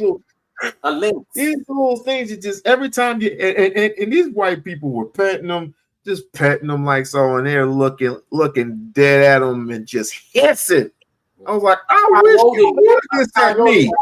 A coyote attacked this white girl. She was like, "Come here," you know. I'm like, "Ma'am." Chupacabras? Yeah. You're describing a chupacabra. How Wait. do you know these things? What does it look like? You said it's black. It's because a puma's black, right? You're saying it's a puma? How do I describe it? Or It is looks or is like it left, has fangs, right? But the middle teeth are very small, and it's the same with the bottom that dentures, right? okay? That sounds like a lynx. But Yeah, wait, hold that's on. what You they said are. this is There's a lot of them out there. Hear me out there where we unlock at. Because I'm telling you, they are Death you Valley and said all that. in Nevada, Yeah. Nevada Lynx. Hold on a sec. That's a professional football team. No, Oh, hold on. okay. I just googled it. Nevada Lynx. Okay, and it's got what like a. It's got the ears that go straight up, right, and then like kind of like a Yep. big beard on both Yes. sides. Okay, Yes. that's a Feathers, you got yeah. feathers on top of the ear. Yep, that's a lynx. There's also there's something that's near a lynx, but it's I think it's an Why do y'all keep links in the house? I don't Because know all they anyone do that is keeps dance. lynx in the house. I don't know any. Like, to me, it's the same thing as asking why somebody keeps a wolf in the house. You don't do it. I don't know why they're doing it. I know people who keep wolves. Well, I see it did you all ever the see that time. show? Did you ever see that show Fatal Attractions? I was on in 2009, 2010 for a little bit on like Animal Yeah, Farm, yeah. Mhm. where the people would have the exotic pets, right? And then it would always be like one episode was snakes, then the next one would be lizards, right? It never ends well. Never ends well, No, right? it don't. And the people think, oh, I have a special bond, and they always get eaten, right? And it's just, Yeah, what's wrong I, with my snake is not eating? Why is it not Y'all eating? remember Because it wants to eat Rotten.com? you. Y'all remember Rotten.com? No. Rotten.com, I where they had all the most egregious stuff on where, Asian yeah, people okay, drank monkey brains and all that. It was just crazy. I saw it. Yeah, but that was way before they had all of what we got going on right now. And let me say this too, hear me out. You know where you are is the highest paid. The Lyft and Uber drivers make a killing out there. They make a well, killing yeah, out here too. yeah. If I mean, the problem is, I mean, not the problem, right? No, what I is the appreciate problem? I want to know what the problem. I appreciate the convenience of it, right? But now it's like, before there was Uber or something. It was like, well, we're gonna drive all the way to Seattle. Where we're gonna park. We're gonna do. Then we're gonna have to drive home. I don't want to drive home drunk, right? Let's just not go because it's like an hour away, right? Oh, now we'll just get. Okay, well, an Uber is $60 each way. So as much as we want to go to the nice little restaurant in Seattle, downtown, why are we doing that? Don't do it. So people, the problem is that it makes it people think, oh, you can go anywhere because you don't have to worry about driving back, and then they forget about price. But I mean, Which that's is a just me. good thing we unlock because let me tell you, it saves you from a 10 to 20,000 DUI charge. And No, it no, also, I agree. yeah. I agree. And I get That I get customers like that as well. But the thing is, like with me, what I don't like about California is they charge people less in a rich town. Like UC Davis is very what rich. Yes. And is it? you Because you, it's you know, college and town. yeah, and if you live in Sacramento, they would have you to take a call all the way from your house 20 minutes away from Davis in Sacramento. And once you get there, hear me out, guess what? It's some kid that tells you, hey, I'm only going 3 to 4 houses down. And that's a fucking five $3 to $5 call. And you'd be very upset about that. You wasted I time. had that happen. I No, had that happen before. my trips when I do them, they're always sizable, and I give a tip too. Not that you're, I mean, I don't know what people expect. So I usually do 20%, or I'll do This is 10 what bucks. made me really respect people in service, bro. I'm gonna tell you, whether you're a waitress, because even out here, waitressing in San Francisco, being a bartender, being a dog walker, or a house sitter of some sort is a career. It's a career out here. You make pretty good. I was Okay. a waiter. I was the worst goddamn waiter that ever worked in a restaurant in college. I worked at TGI Fridays. I can proudly say it was the worst. It wasn't the worst because I was mean or anything. I was worse because I didn't know the menu, right? So and I didn't write anything down. So but I had a good memory, right? So Oh man, that's terrible. no. Here's what I'm saying. They come up, you go to the table, and they're like, I'll have this and this and this, right? And I'll get it right. So 95% of the time, it's fine with that. But if they ask me, hey, does this have tomatoes in it? I'm like, do you want it to have tomatoes in it? And they're like, no, I don't want any tomatoes. So okay, no tomatoes. And then so I'd go back and punch it in the machine, and then I'd be like, no tomatoes, no mustard or something, right? And then the cooks were always yelling like, this thing doesn't have tomatoes. It doesn't have mustard. I'm like, well, then you're fine, I guess, right? I'm just like, you know what? Hear me out. You know the waiter and waitress I respect the most is the honest one. I say, what do you like on the menu? Yes. Oh, I've never had anything here. Thank you for telling me that. oh yeah, and that's what I would do 90% of the time. Yeah, like I like this. I like this. What do you think is best on the menu? What do you like on this menu? I don't ask certain people that We-On-Loc because if I do, guess what? I may not like what they have. I'm telling you. But there was some stuff I never ate. Like I said, no, I've never eaten that because I don't like. Just tell me that she didn't like certain things on the menu. I appreciated that shit. I was like, thank you. Now I won't have to experiment with that.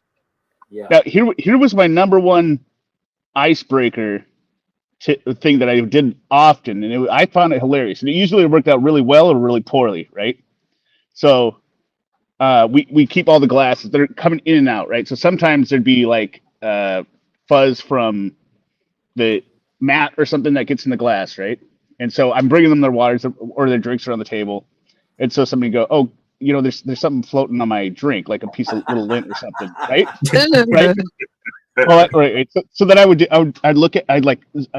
bend over, look at it real close, and be like, what? Oh, okay, no problem. And then I'd stick 2 fingers in there, drag it out, and I'd be like, got it. And then I Oh no. Wait. That's the setup of the joke. I'd start to walk away with their terror, and then I'd turn around and be like, I'm just kidding. Let me get you a new one. Ooh, you know No.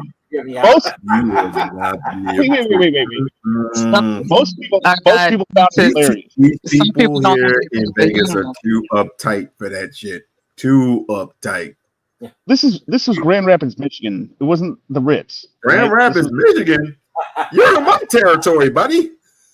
Oh, I don't nice. care if it was Five Guys burger joint. Like that's not cool, man. No, Let me tell you something. wait. That's the thing. Like people take food seriously. I got you an entirely new drink. I told you I was kidding. I know. Wait. I could just stick my fingers in. Grand Rapids? Are you from Grand Rapids, Michigan? No, I went to Calvin College. Oh, okay. Well, all I'm saying is that there are people in this world that take the sanctity of their food absolutely seriously, and they, the joke. People not trying to do the joke thing when it comes to a dining and stuff. It always worked with a table of girls because they would just laugh like, like, oh my god, he did. He's fingers in there. That's a good point, Mr. Hear Me Out, because you know what people in these spaces they often complain about when it comes to restaurants? Women not smiling. We go to restaurants all the time, and women, no matter who you are, they always smile at you. And they go, oh, what? Are you serious? I never had nobody smile at me before. It was like, where you live? I said, I look at all of that. Hear me, both of y'all. I look at all that. Let's say this: if she coming back with my drink, filling my water up, or whatever it is I'm drinking, or I know she always does. If she's, I found, believe it or not, the little small places you had the most nicest ladies. Whether at the Waffle House or you get the best service at the small ones than the Ritzy. Because sometimes they don't come back. Now I go to brand places. I know that where what the service is like. Like my favorite down there, because they don't have one up here. Where you are, they have Carrabba's. Carrabba's is one of my favorite restaurants. And when I was in Vegas, I went there. And they have another one up. They have another restaurant up here in San Francisco called Brenda's Meat and Three. It is a Creole, like in between Creole soul food place. It's really nice. But you don't want to go to the one in the Tenderloin, because Tenderloin you have to keep looking outside to see if anybody broke into your car. Let me tell you the last two aspects about that job. So the kryptonite for me, and this is why I wasn't part of why I was the worst server, besides not knowing the menu. You had the Friday shrimp and the Friday's chicken strips. That was like fucking dyslexic kryptonite to me. I would always screw them up, right? Bring out the shrimp, like I ordered the chicken. I'm like, God damn it, I did it again, right? You're like right next to each other. You. No, I quit because I was like, is it true that waiters and waitresses they get to take food home for free? No, but wait, you could get one shift meal for free, but you had to eat it there. But it had to be in the middle of your shift. Oh, that's terrible. And wait, but it was like a maximum value of $9. So if you ordered like the $30 steak thing, you were paying the extra. But here's the kicker. Here's how you know this is where tips matter. Guess how much I made an hour there? This is 2004 Michigan. $5. Less than minimum wage. $2.10 an hour. Yep, that's what it was. Oh, yep. see that's no. But you get tips. But But that's still maybe minimum wage. See, out here you're gonna make at least $20 an hour, but it's always so packed to where you're really gonna make good out here. Yeah, it was bullshit because I did this because when I came home for the summer, right, out to Kirkland out here by Seattle, right? There's a TGI Fridays. I transferred here, worked here. I got paid $15 an hour, and still got tips.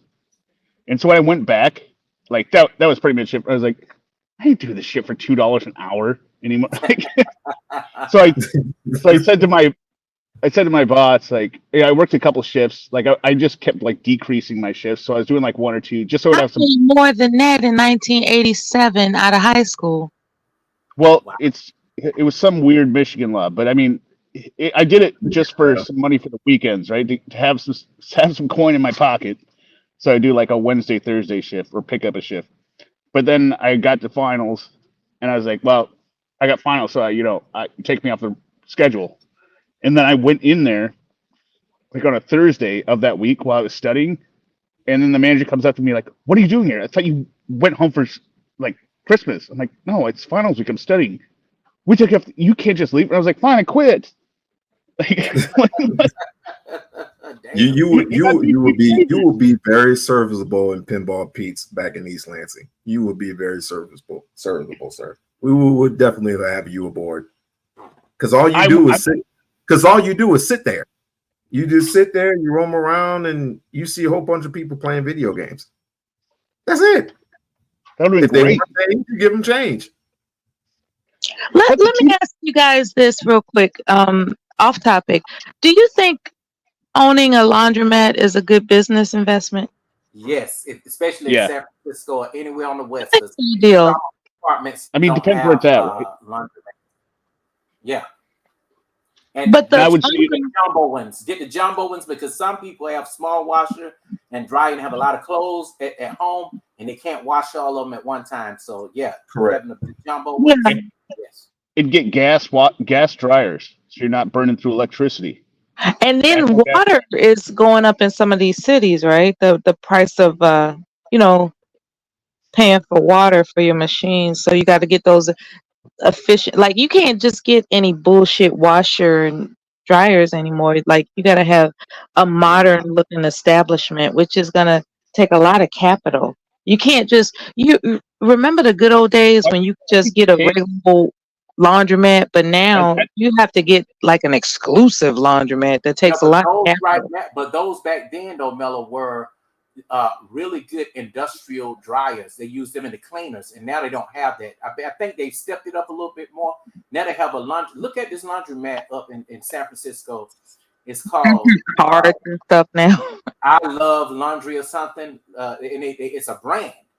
And Laundry Cafe, all of that. Yeah, Laundry Cafe, right? Yeah, that's what they got. They got one. But the ones that they do have, that are old. The Asian people own them, and they still wash and fold your clothes for you. It's a laundry service, and you pick it up. Yeah, no, my wife. Hey, my wife did that. She did. When did she do that? It The was wash and fold services. no, Yeah. yeah, it was. But it's like it's kind of like it's an actual company, right? But it's locally sourced, so people are just picking up your shit and then doing it at their house or whatever, and they bring it back.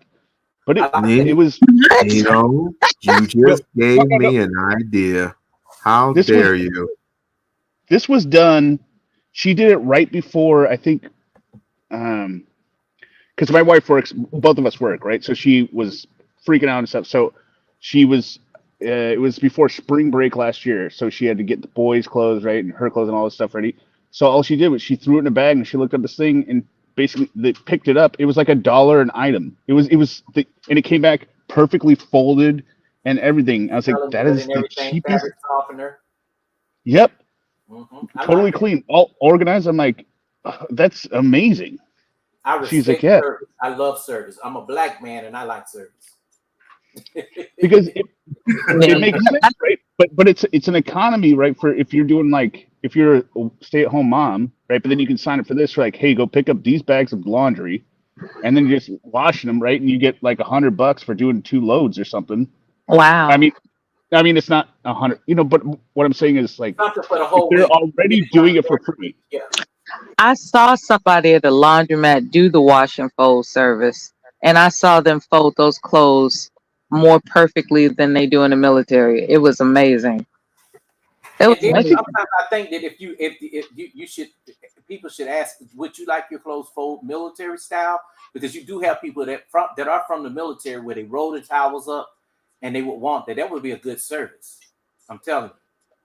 No, see, I worked before I worked at It TGI was the Friday. next best thing I, to a I, butt I look. It was like, wow.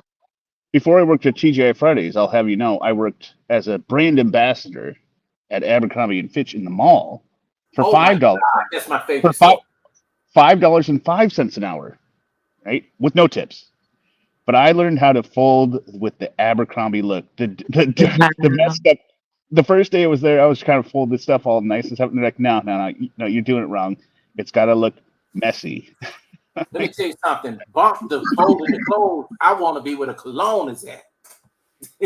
Oh no, that cologne burned out all my nasal sensors. Like just that the entire store just smelled of that cologne. Dude, I And love you it. just go out there and you're like, just give me something, anything else I can smell other than that smell. I used to work at Macy's No, at the I just polo hate it shop. when people put on cologne and they ain't took a bath yet. That's it for me. If Smell you're a like man and you want Wait, the cologne instead of a shower. that's awful. Man, I don't care how much you speak. You got dudes that say, "Oh man, I got YSL. I got this. I got that." But did you take a bath after did you you take a bath? You don't do that because it don't mix right. Now, what I feel bad for people that are what do you call it, bedridden or whatever you call it, and they have to rely on not actually getting in water. They From take the dry baths. when I Hospital. went to, when I went, I don't know if it's hospice or what, but I went to CVS, right, and they have this entire aisle of I guess it's wipes and pumps and stuff like that, where Dry, you could, dry baths and dry shampoo. Where you Yep. yeah, like you could bathe people without water. Hold on. You believe that? Let me dispel the myth, because those are not for bedridden people. I've got 2 examples. Number one, fellas, dude wipes, they are way better than toilet paper.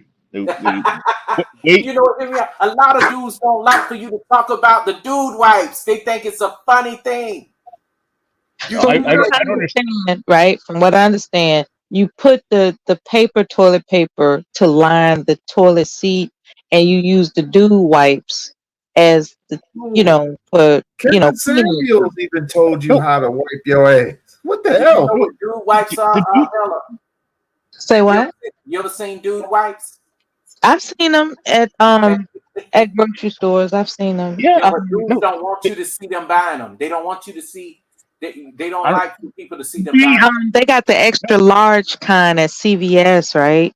I sent my son, a big care package, and that was in the care package because I saw it at the CVS, and I was like, "This looks interesting," because I'm not accustomed to extra large ones. I'm accustomed to the not so extra large ones, No, But but I the think thing, those you know, nice wipes with are very important for hygienic. I no, go wait, wait, all wait, the wait, wait, time wait, and I wait. see those clear bags, and they have baby wipes in those clear bags every time they go in that No, turnstile line. Oh my god!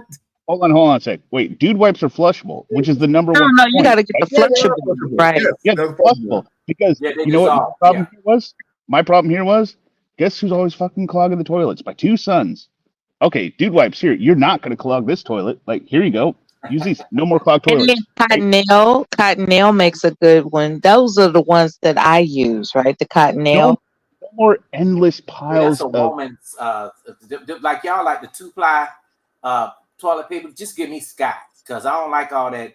Because But see, the toilet paper is, see, that's the thing when it comes to women, right?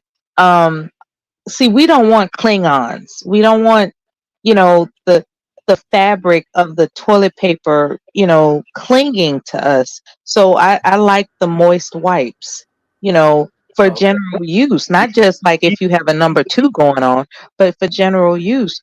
And a lot of people don't do that. They use like regular toilet paper. It's like, no, like you want to be cleansed, you know, you want to be cleansed. And I'm glad you all brought this up because a lot of people have not been taught to properly clean Wipe, yeah. themselves, and it's really a damn shame. They just like, okay, I'll just, you know, take a shower and it'll be done. Well, But it's like what you afraid of somebody having skirt marks in their drawers?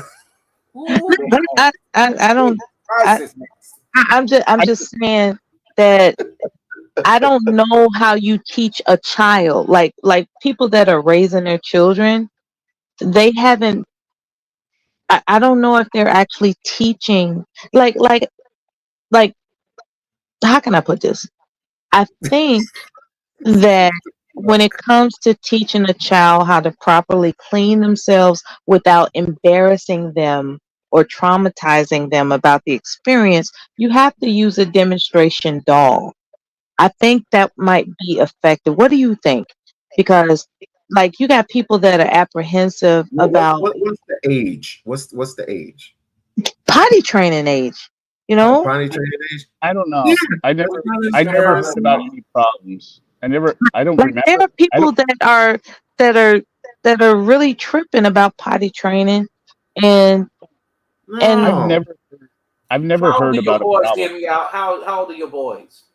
They're no, six, I've they're already raised my 16, son and 16 and 17 now. Oh, okay. Damn, man, I didn't think you had children that older. I didn't even know you had a wife. Well, no, But I've known wow, them since they're two I and I definitely know them. respect that. Yeah, they were 2 and 3 when I met my wife. They were from her first marriage, right? But they're Okay, I my son, understand. I right? understand. So, but in all my experience, my sons, my experience, my memories of my brother and everything, my brother and his kids, I don't know that the topic of how to wipe has ever been complicated or even come up. I'd say it's just common sense. Some Wipe. things like that you would is think it is. And then there are people that I mean, um maybe my family's blessed. I don't know. let me tell you something. Some things some like people are more enlightened than others. some things like that are considered as too funny to talk about when it comes to men. You don't talk about that stuff. And Too that's what bad. I noticed. A lot of people are not discussing nutrition either. They're not discussing how important the acidity of your stomach is to digest foods that you love. And next thing you know, you're sick and you don't know why. And you can prevent that by knowing how your biology operates, You got to know your I mean, body. But let me say this, Miller. that's too much work. Like you're That's too much like work. like you're you got a son. At some point after 5 years old, he's not gonna want you to tell him how to clean or wash. It takes a Right. man sometimes to tell him because he gets embarrassed. Yeah. Like if I had a daughter, I would want her mother to tell her some things because I'm not going to no store and buy no pads. I'm not doing that. And then circumcision. If it wasn't for my husband, I wouldn't have thought to, I thought the hospital did it I didn't know the hospital you have to You didn't tell have them you didn't to know do it. you had to check that box. You didn't know Yeah, you I had to didn't check. know that. My husband, I'm I was imagining a like, I box said, what are on you the corner. filling out? He said, Yes, just making sure he gets circumcised. I was like, oh, But some people think that I it's thought it was very. automatic. Some people think that some people would shame you as a man for being circumcised because you got some I'm people that circumcised. say. There's some people I say didn't they go want ahead. uncut. I didn't even understand what an uncircumcised penis was until I was like 17 and my my friend in high school, I was like, what the fuck is wrong with your dick? Jesus. Yeah, that's On that note, I gotta get up in the deep, ain't it? See, here we go. See, y'all don't want to talk about it. Wait, no, it's Y'all don't want to jarring. talk about these No, personal I things. don't mind. No. I talk about it all the time with my No, I'm son. saying whether you're circumcised or uncircumcised, the first time you see the opposite, if you don't know it exists, it's jarring, right? It looks completely different. You're like, what the fuck? We-On-Loc What? and hear me out. I want y'all on my panels when I get ready to do the hygienic top topics because y'all This is such an important topic. this is very adult like because And also taking care of the elderly, how to properly clean the elderly without them feeling vulnerable. that's a nurse's Mella, job. I had to take That care was of the my. second I had part. to take care of my father when I was When 11, you 12, got to take care of your 13. mother, your father, Yeah, you got to know how to clean them while they yeah. maintain their I dignity. had to help. I had to do it. I done it all. I done it all. I had Wait, to put him back in the bed when he fell out the bed. Damn. Yeah, that's what I that did. was the second product you All mentioned though. that. Dry Yeah. shampoo, dry shampoo is not old people. My wife uses dry shampoo because Guess how old he she was. oh sorry. Guess how old he was. Yeah. He was Well now 65? I gotta guess really old or really young. no, he was 37. Okay. Oh. Is your father still alive? No, he died when I was 14. Yeah, my dad is passed too, but I do understand where you're coming from. I do think that in this day and time, what Mel are talking about, they have all kind of medical professionals that take care of that. You know, because I'm not gonna lie, I'm not gonna want to change boo boo and white people. I'm not. I'm not going to It, want to do it either. I'm scared to no, death about being faced with that. Yeah, I get it. it I get Then depends it. you it don't want to depends work on at a hospital then. hold on, wait. It depends on the situation, right? So if you've got somebody that's just declining, like let's say Alzheimer's or something, right? And they need constant care. That isn't something where you're getting round the clock treatment versus when my grandparents passed, right? And they like cancer, right? Rapid onset where you're getting into the final when they tell you at the hospital, yeah, it ain't gonna work out, you should go home, right? Then you get the hospice care coming in and they do that kind of stuff, right? So it really depends on the type of living not even I wouldn't even say living arrangement, right? But it's a very temporary thing. That's why the person is there, so that the family I can know have. one thing, taking care of an infant is different than elderly person. And I'm very nervous about that type of responsibility being placed upon me in the future. I think I'm gonna just delegate it. Like I'm gonna pay somebody to do it. You know what? And ain't Yeah, nothing no, wrong with that, Mella. Like, cause I'm gonna tell you, when my aunt, who was a police officer, she was always a very independent woman. And in 1986, she had a tumor that was removed out of her that was the size of a baby, and we didn't know it. I mean, very slim, a woman that had her body in shape, always poised.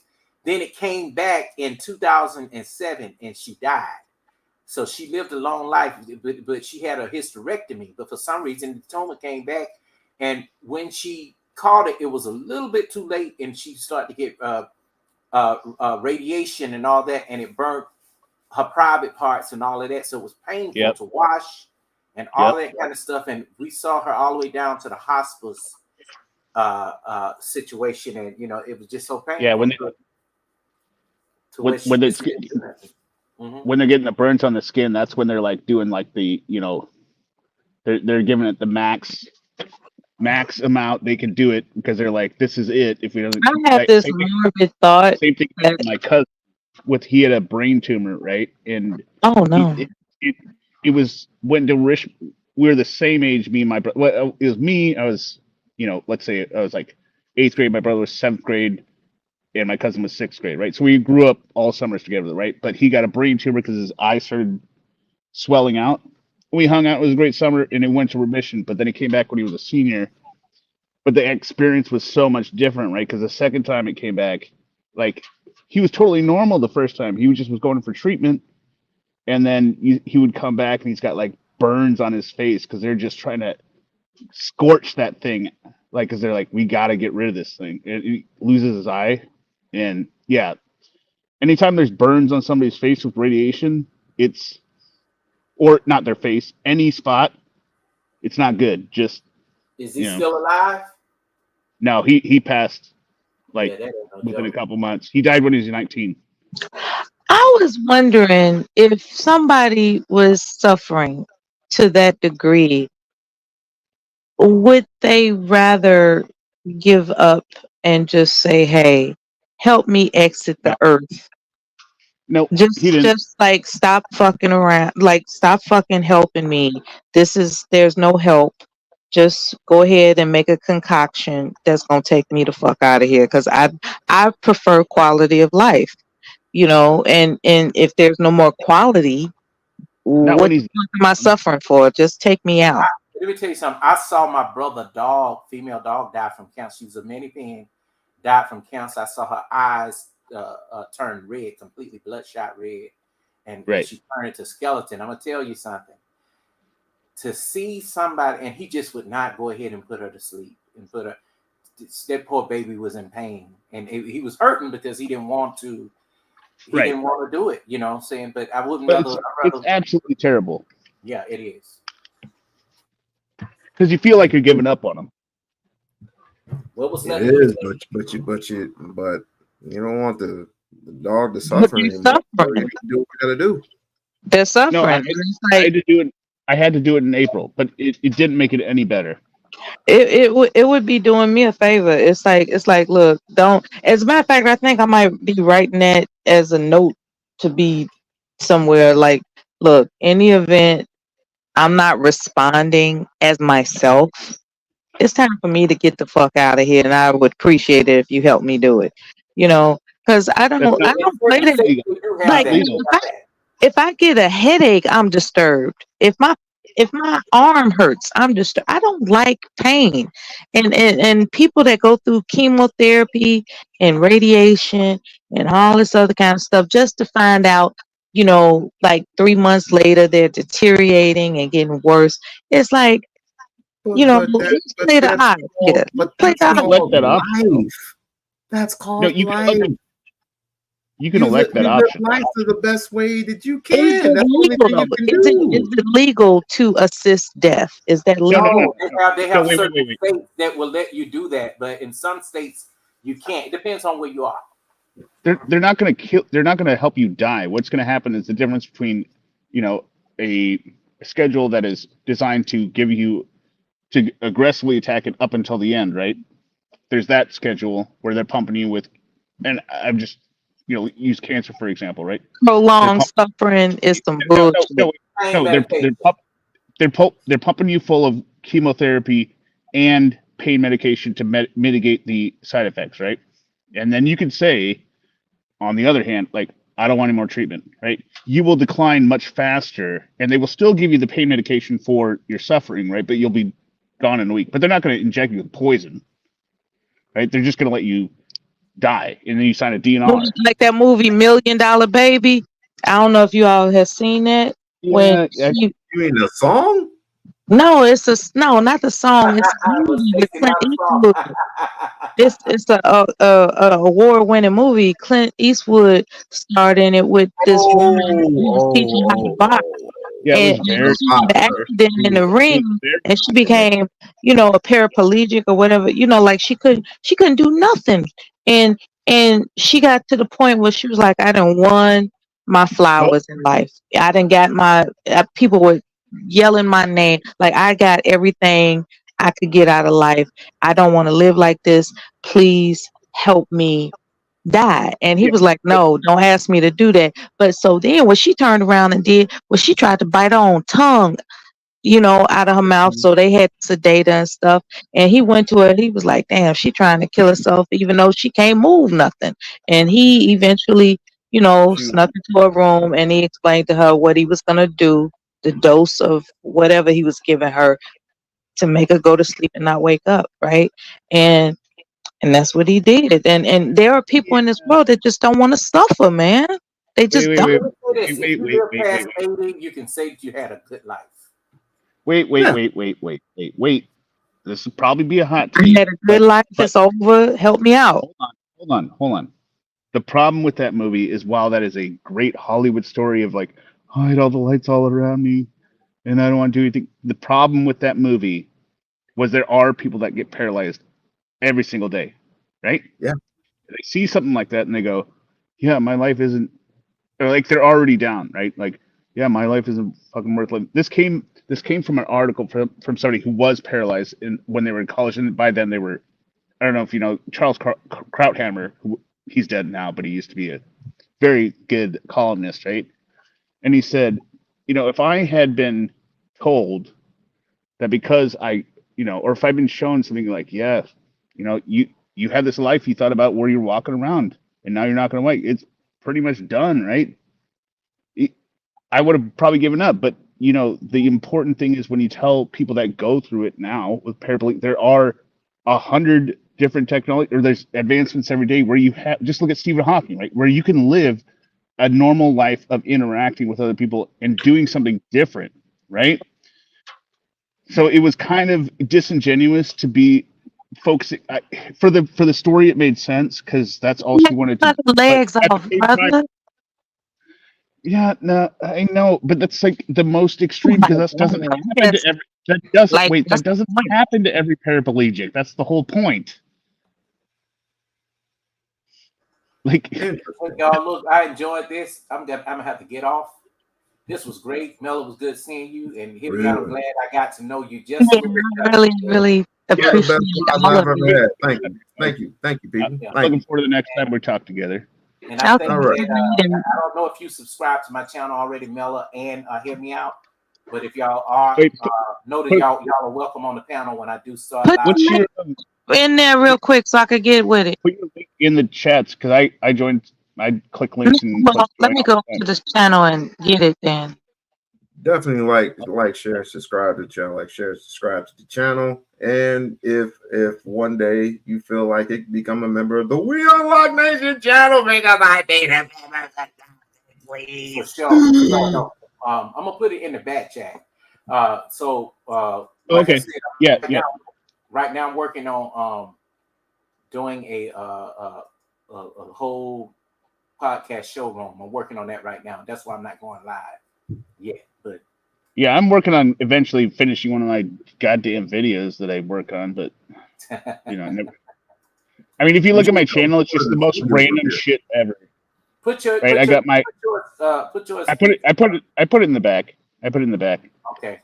But I just usually start something and I get like 90% done with it, and I get really frustrated that it's not exactly how I want it, and then eventually I just give up. Like I'm on a video that I've been working on for like a year now, and it's probably 3 minutes long, and I've probably deleted and erased 99% of it and remade it again, and it's still not done. And the only person who's going to know the difference is me, but I'm still not happy with it. Well, hurry up and finish it, damn it. Well, now I'm working a lot, right? But Hey, I Mello, almost forgot to tell you. okay. I didn't know it was that hard to get an HVAC position. I did not know that. I thought it would be a little bit more easier than carpentry. HVAC? HVAC, yes. Oh, HVAC. I think you said 8-track. No, not 8-track. What you get 8-track for?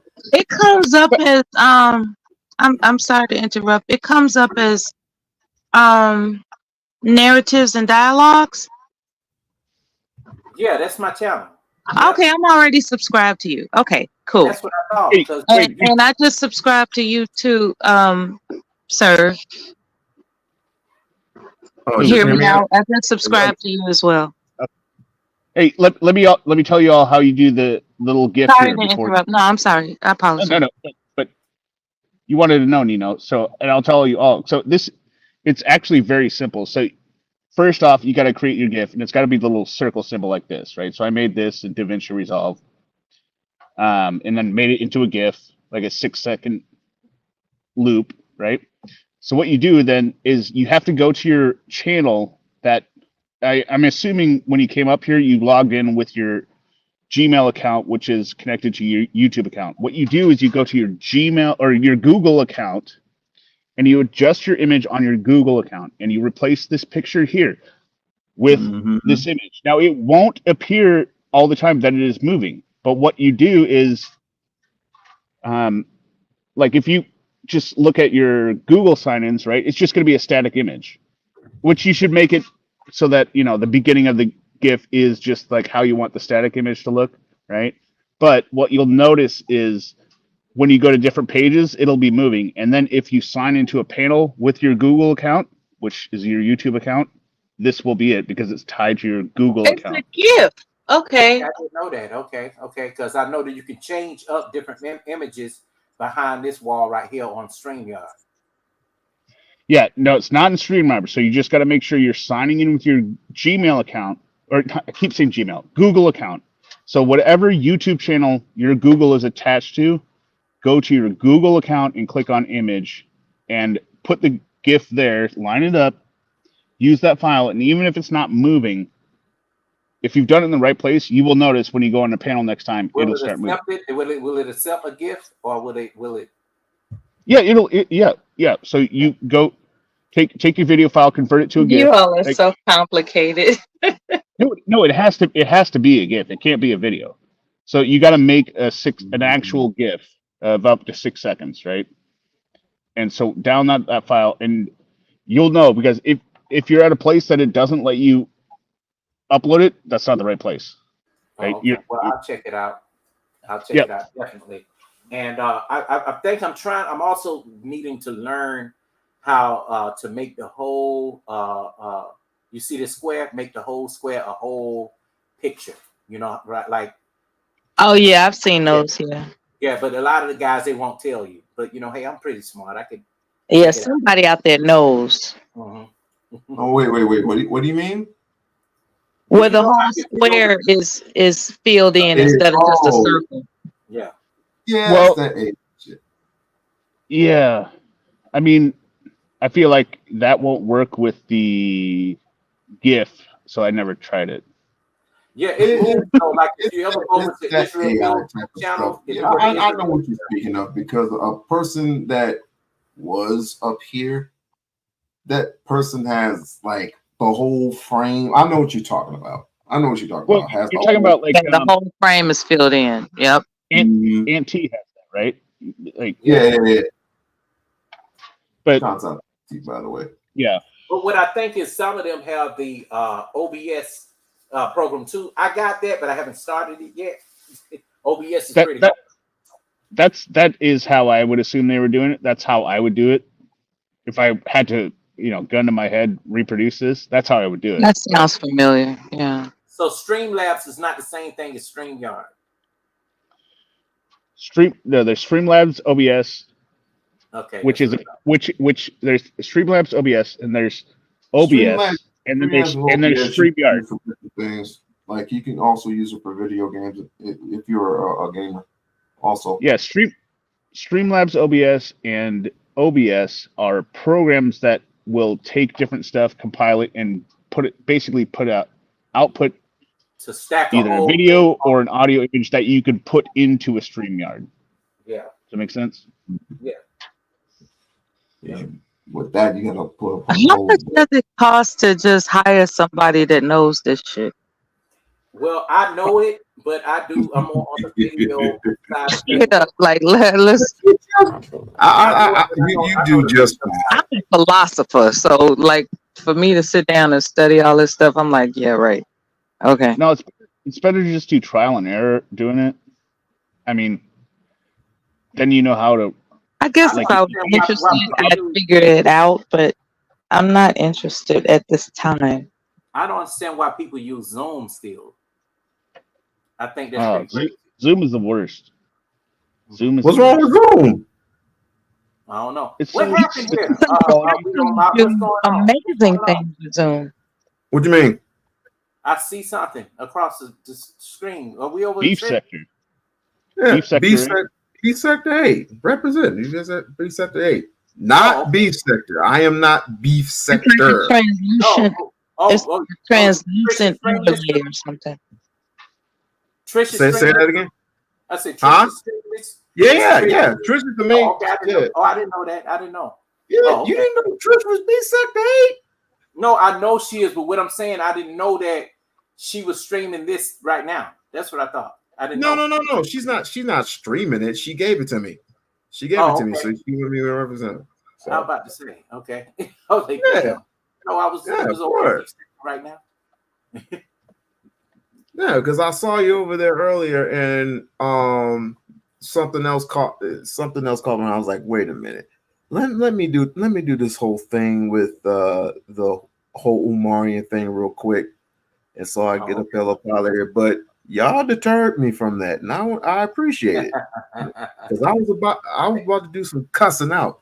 Look, man, not the first guy that I did showed the video, because like I said, I'm subscribed to him, right? Okay, there were some other people that got on my nerves. You and she, y'all seem to be cool now. I don't want to be looking up and he got you in the stream and y'all back to back, because he ain't no joke. Me either. I've been to the trouble. I ain't reading them. Yeah, but sheep stay sleep. He cool people. Real cool. Exactly. He was just wrong. He was just wrong to this day, and I'll tell him to his face, you were wrong. But everything else, it's like, an opinion.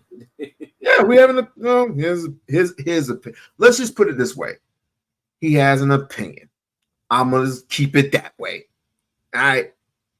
Other than that, we cool. We cool. That's all that matters. Yeah. That's what's up. But with that being said, y'all, I got to get up in the morning. I got to go to work. How you doing, everybody? All right. See y'all later. I'll see you soon. Great conversation, by the way. Had fun with all of it. Thank you, everyone. Not a problem. Not a problem. And with that includes our. Whew, this was great. I actually think this was one of my best lives. I can put this in the archives of being one of my best lives ever. But if you have not, like and share, subscribe to the channel, subscribe to the channel. Become a member. Please become a member. Tell a friend, so we can help this channel grow into something great, good, pleasurable. Have a good night, people.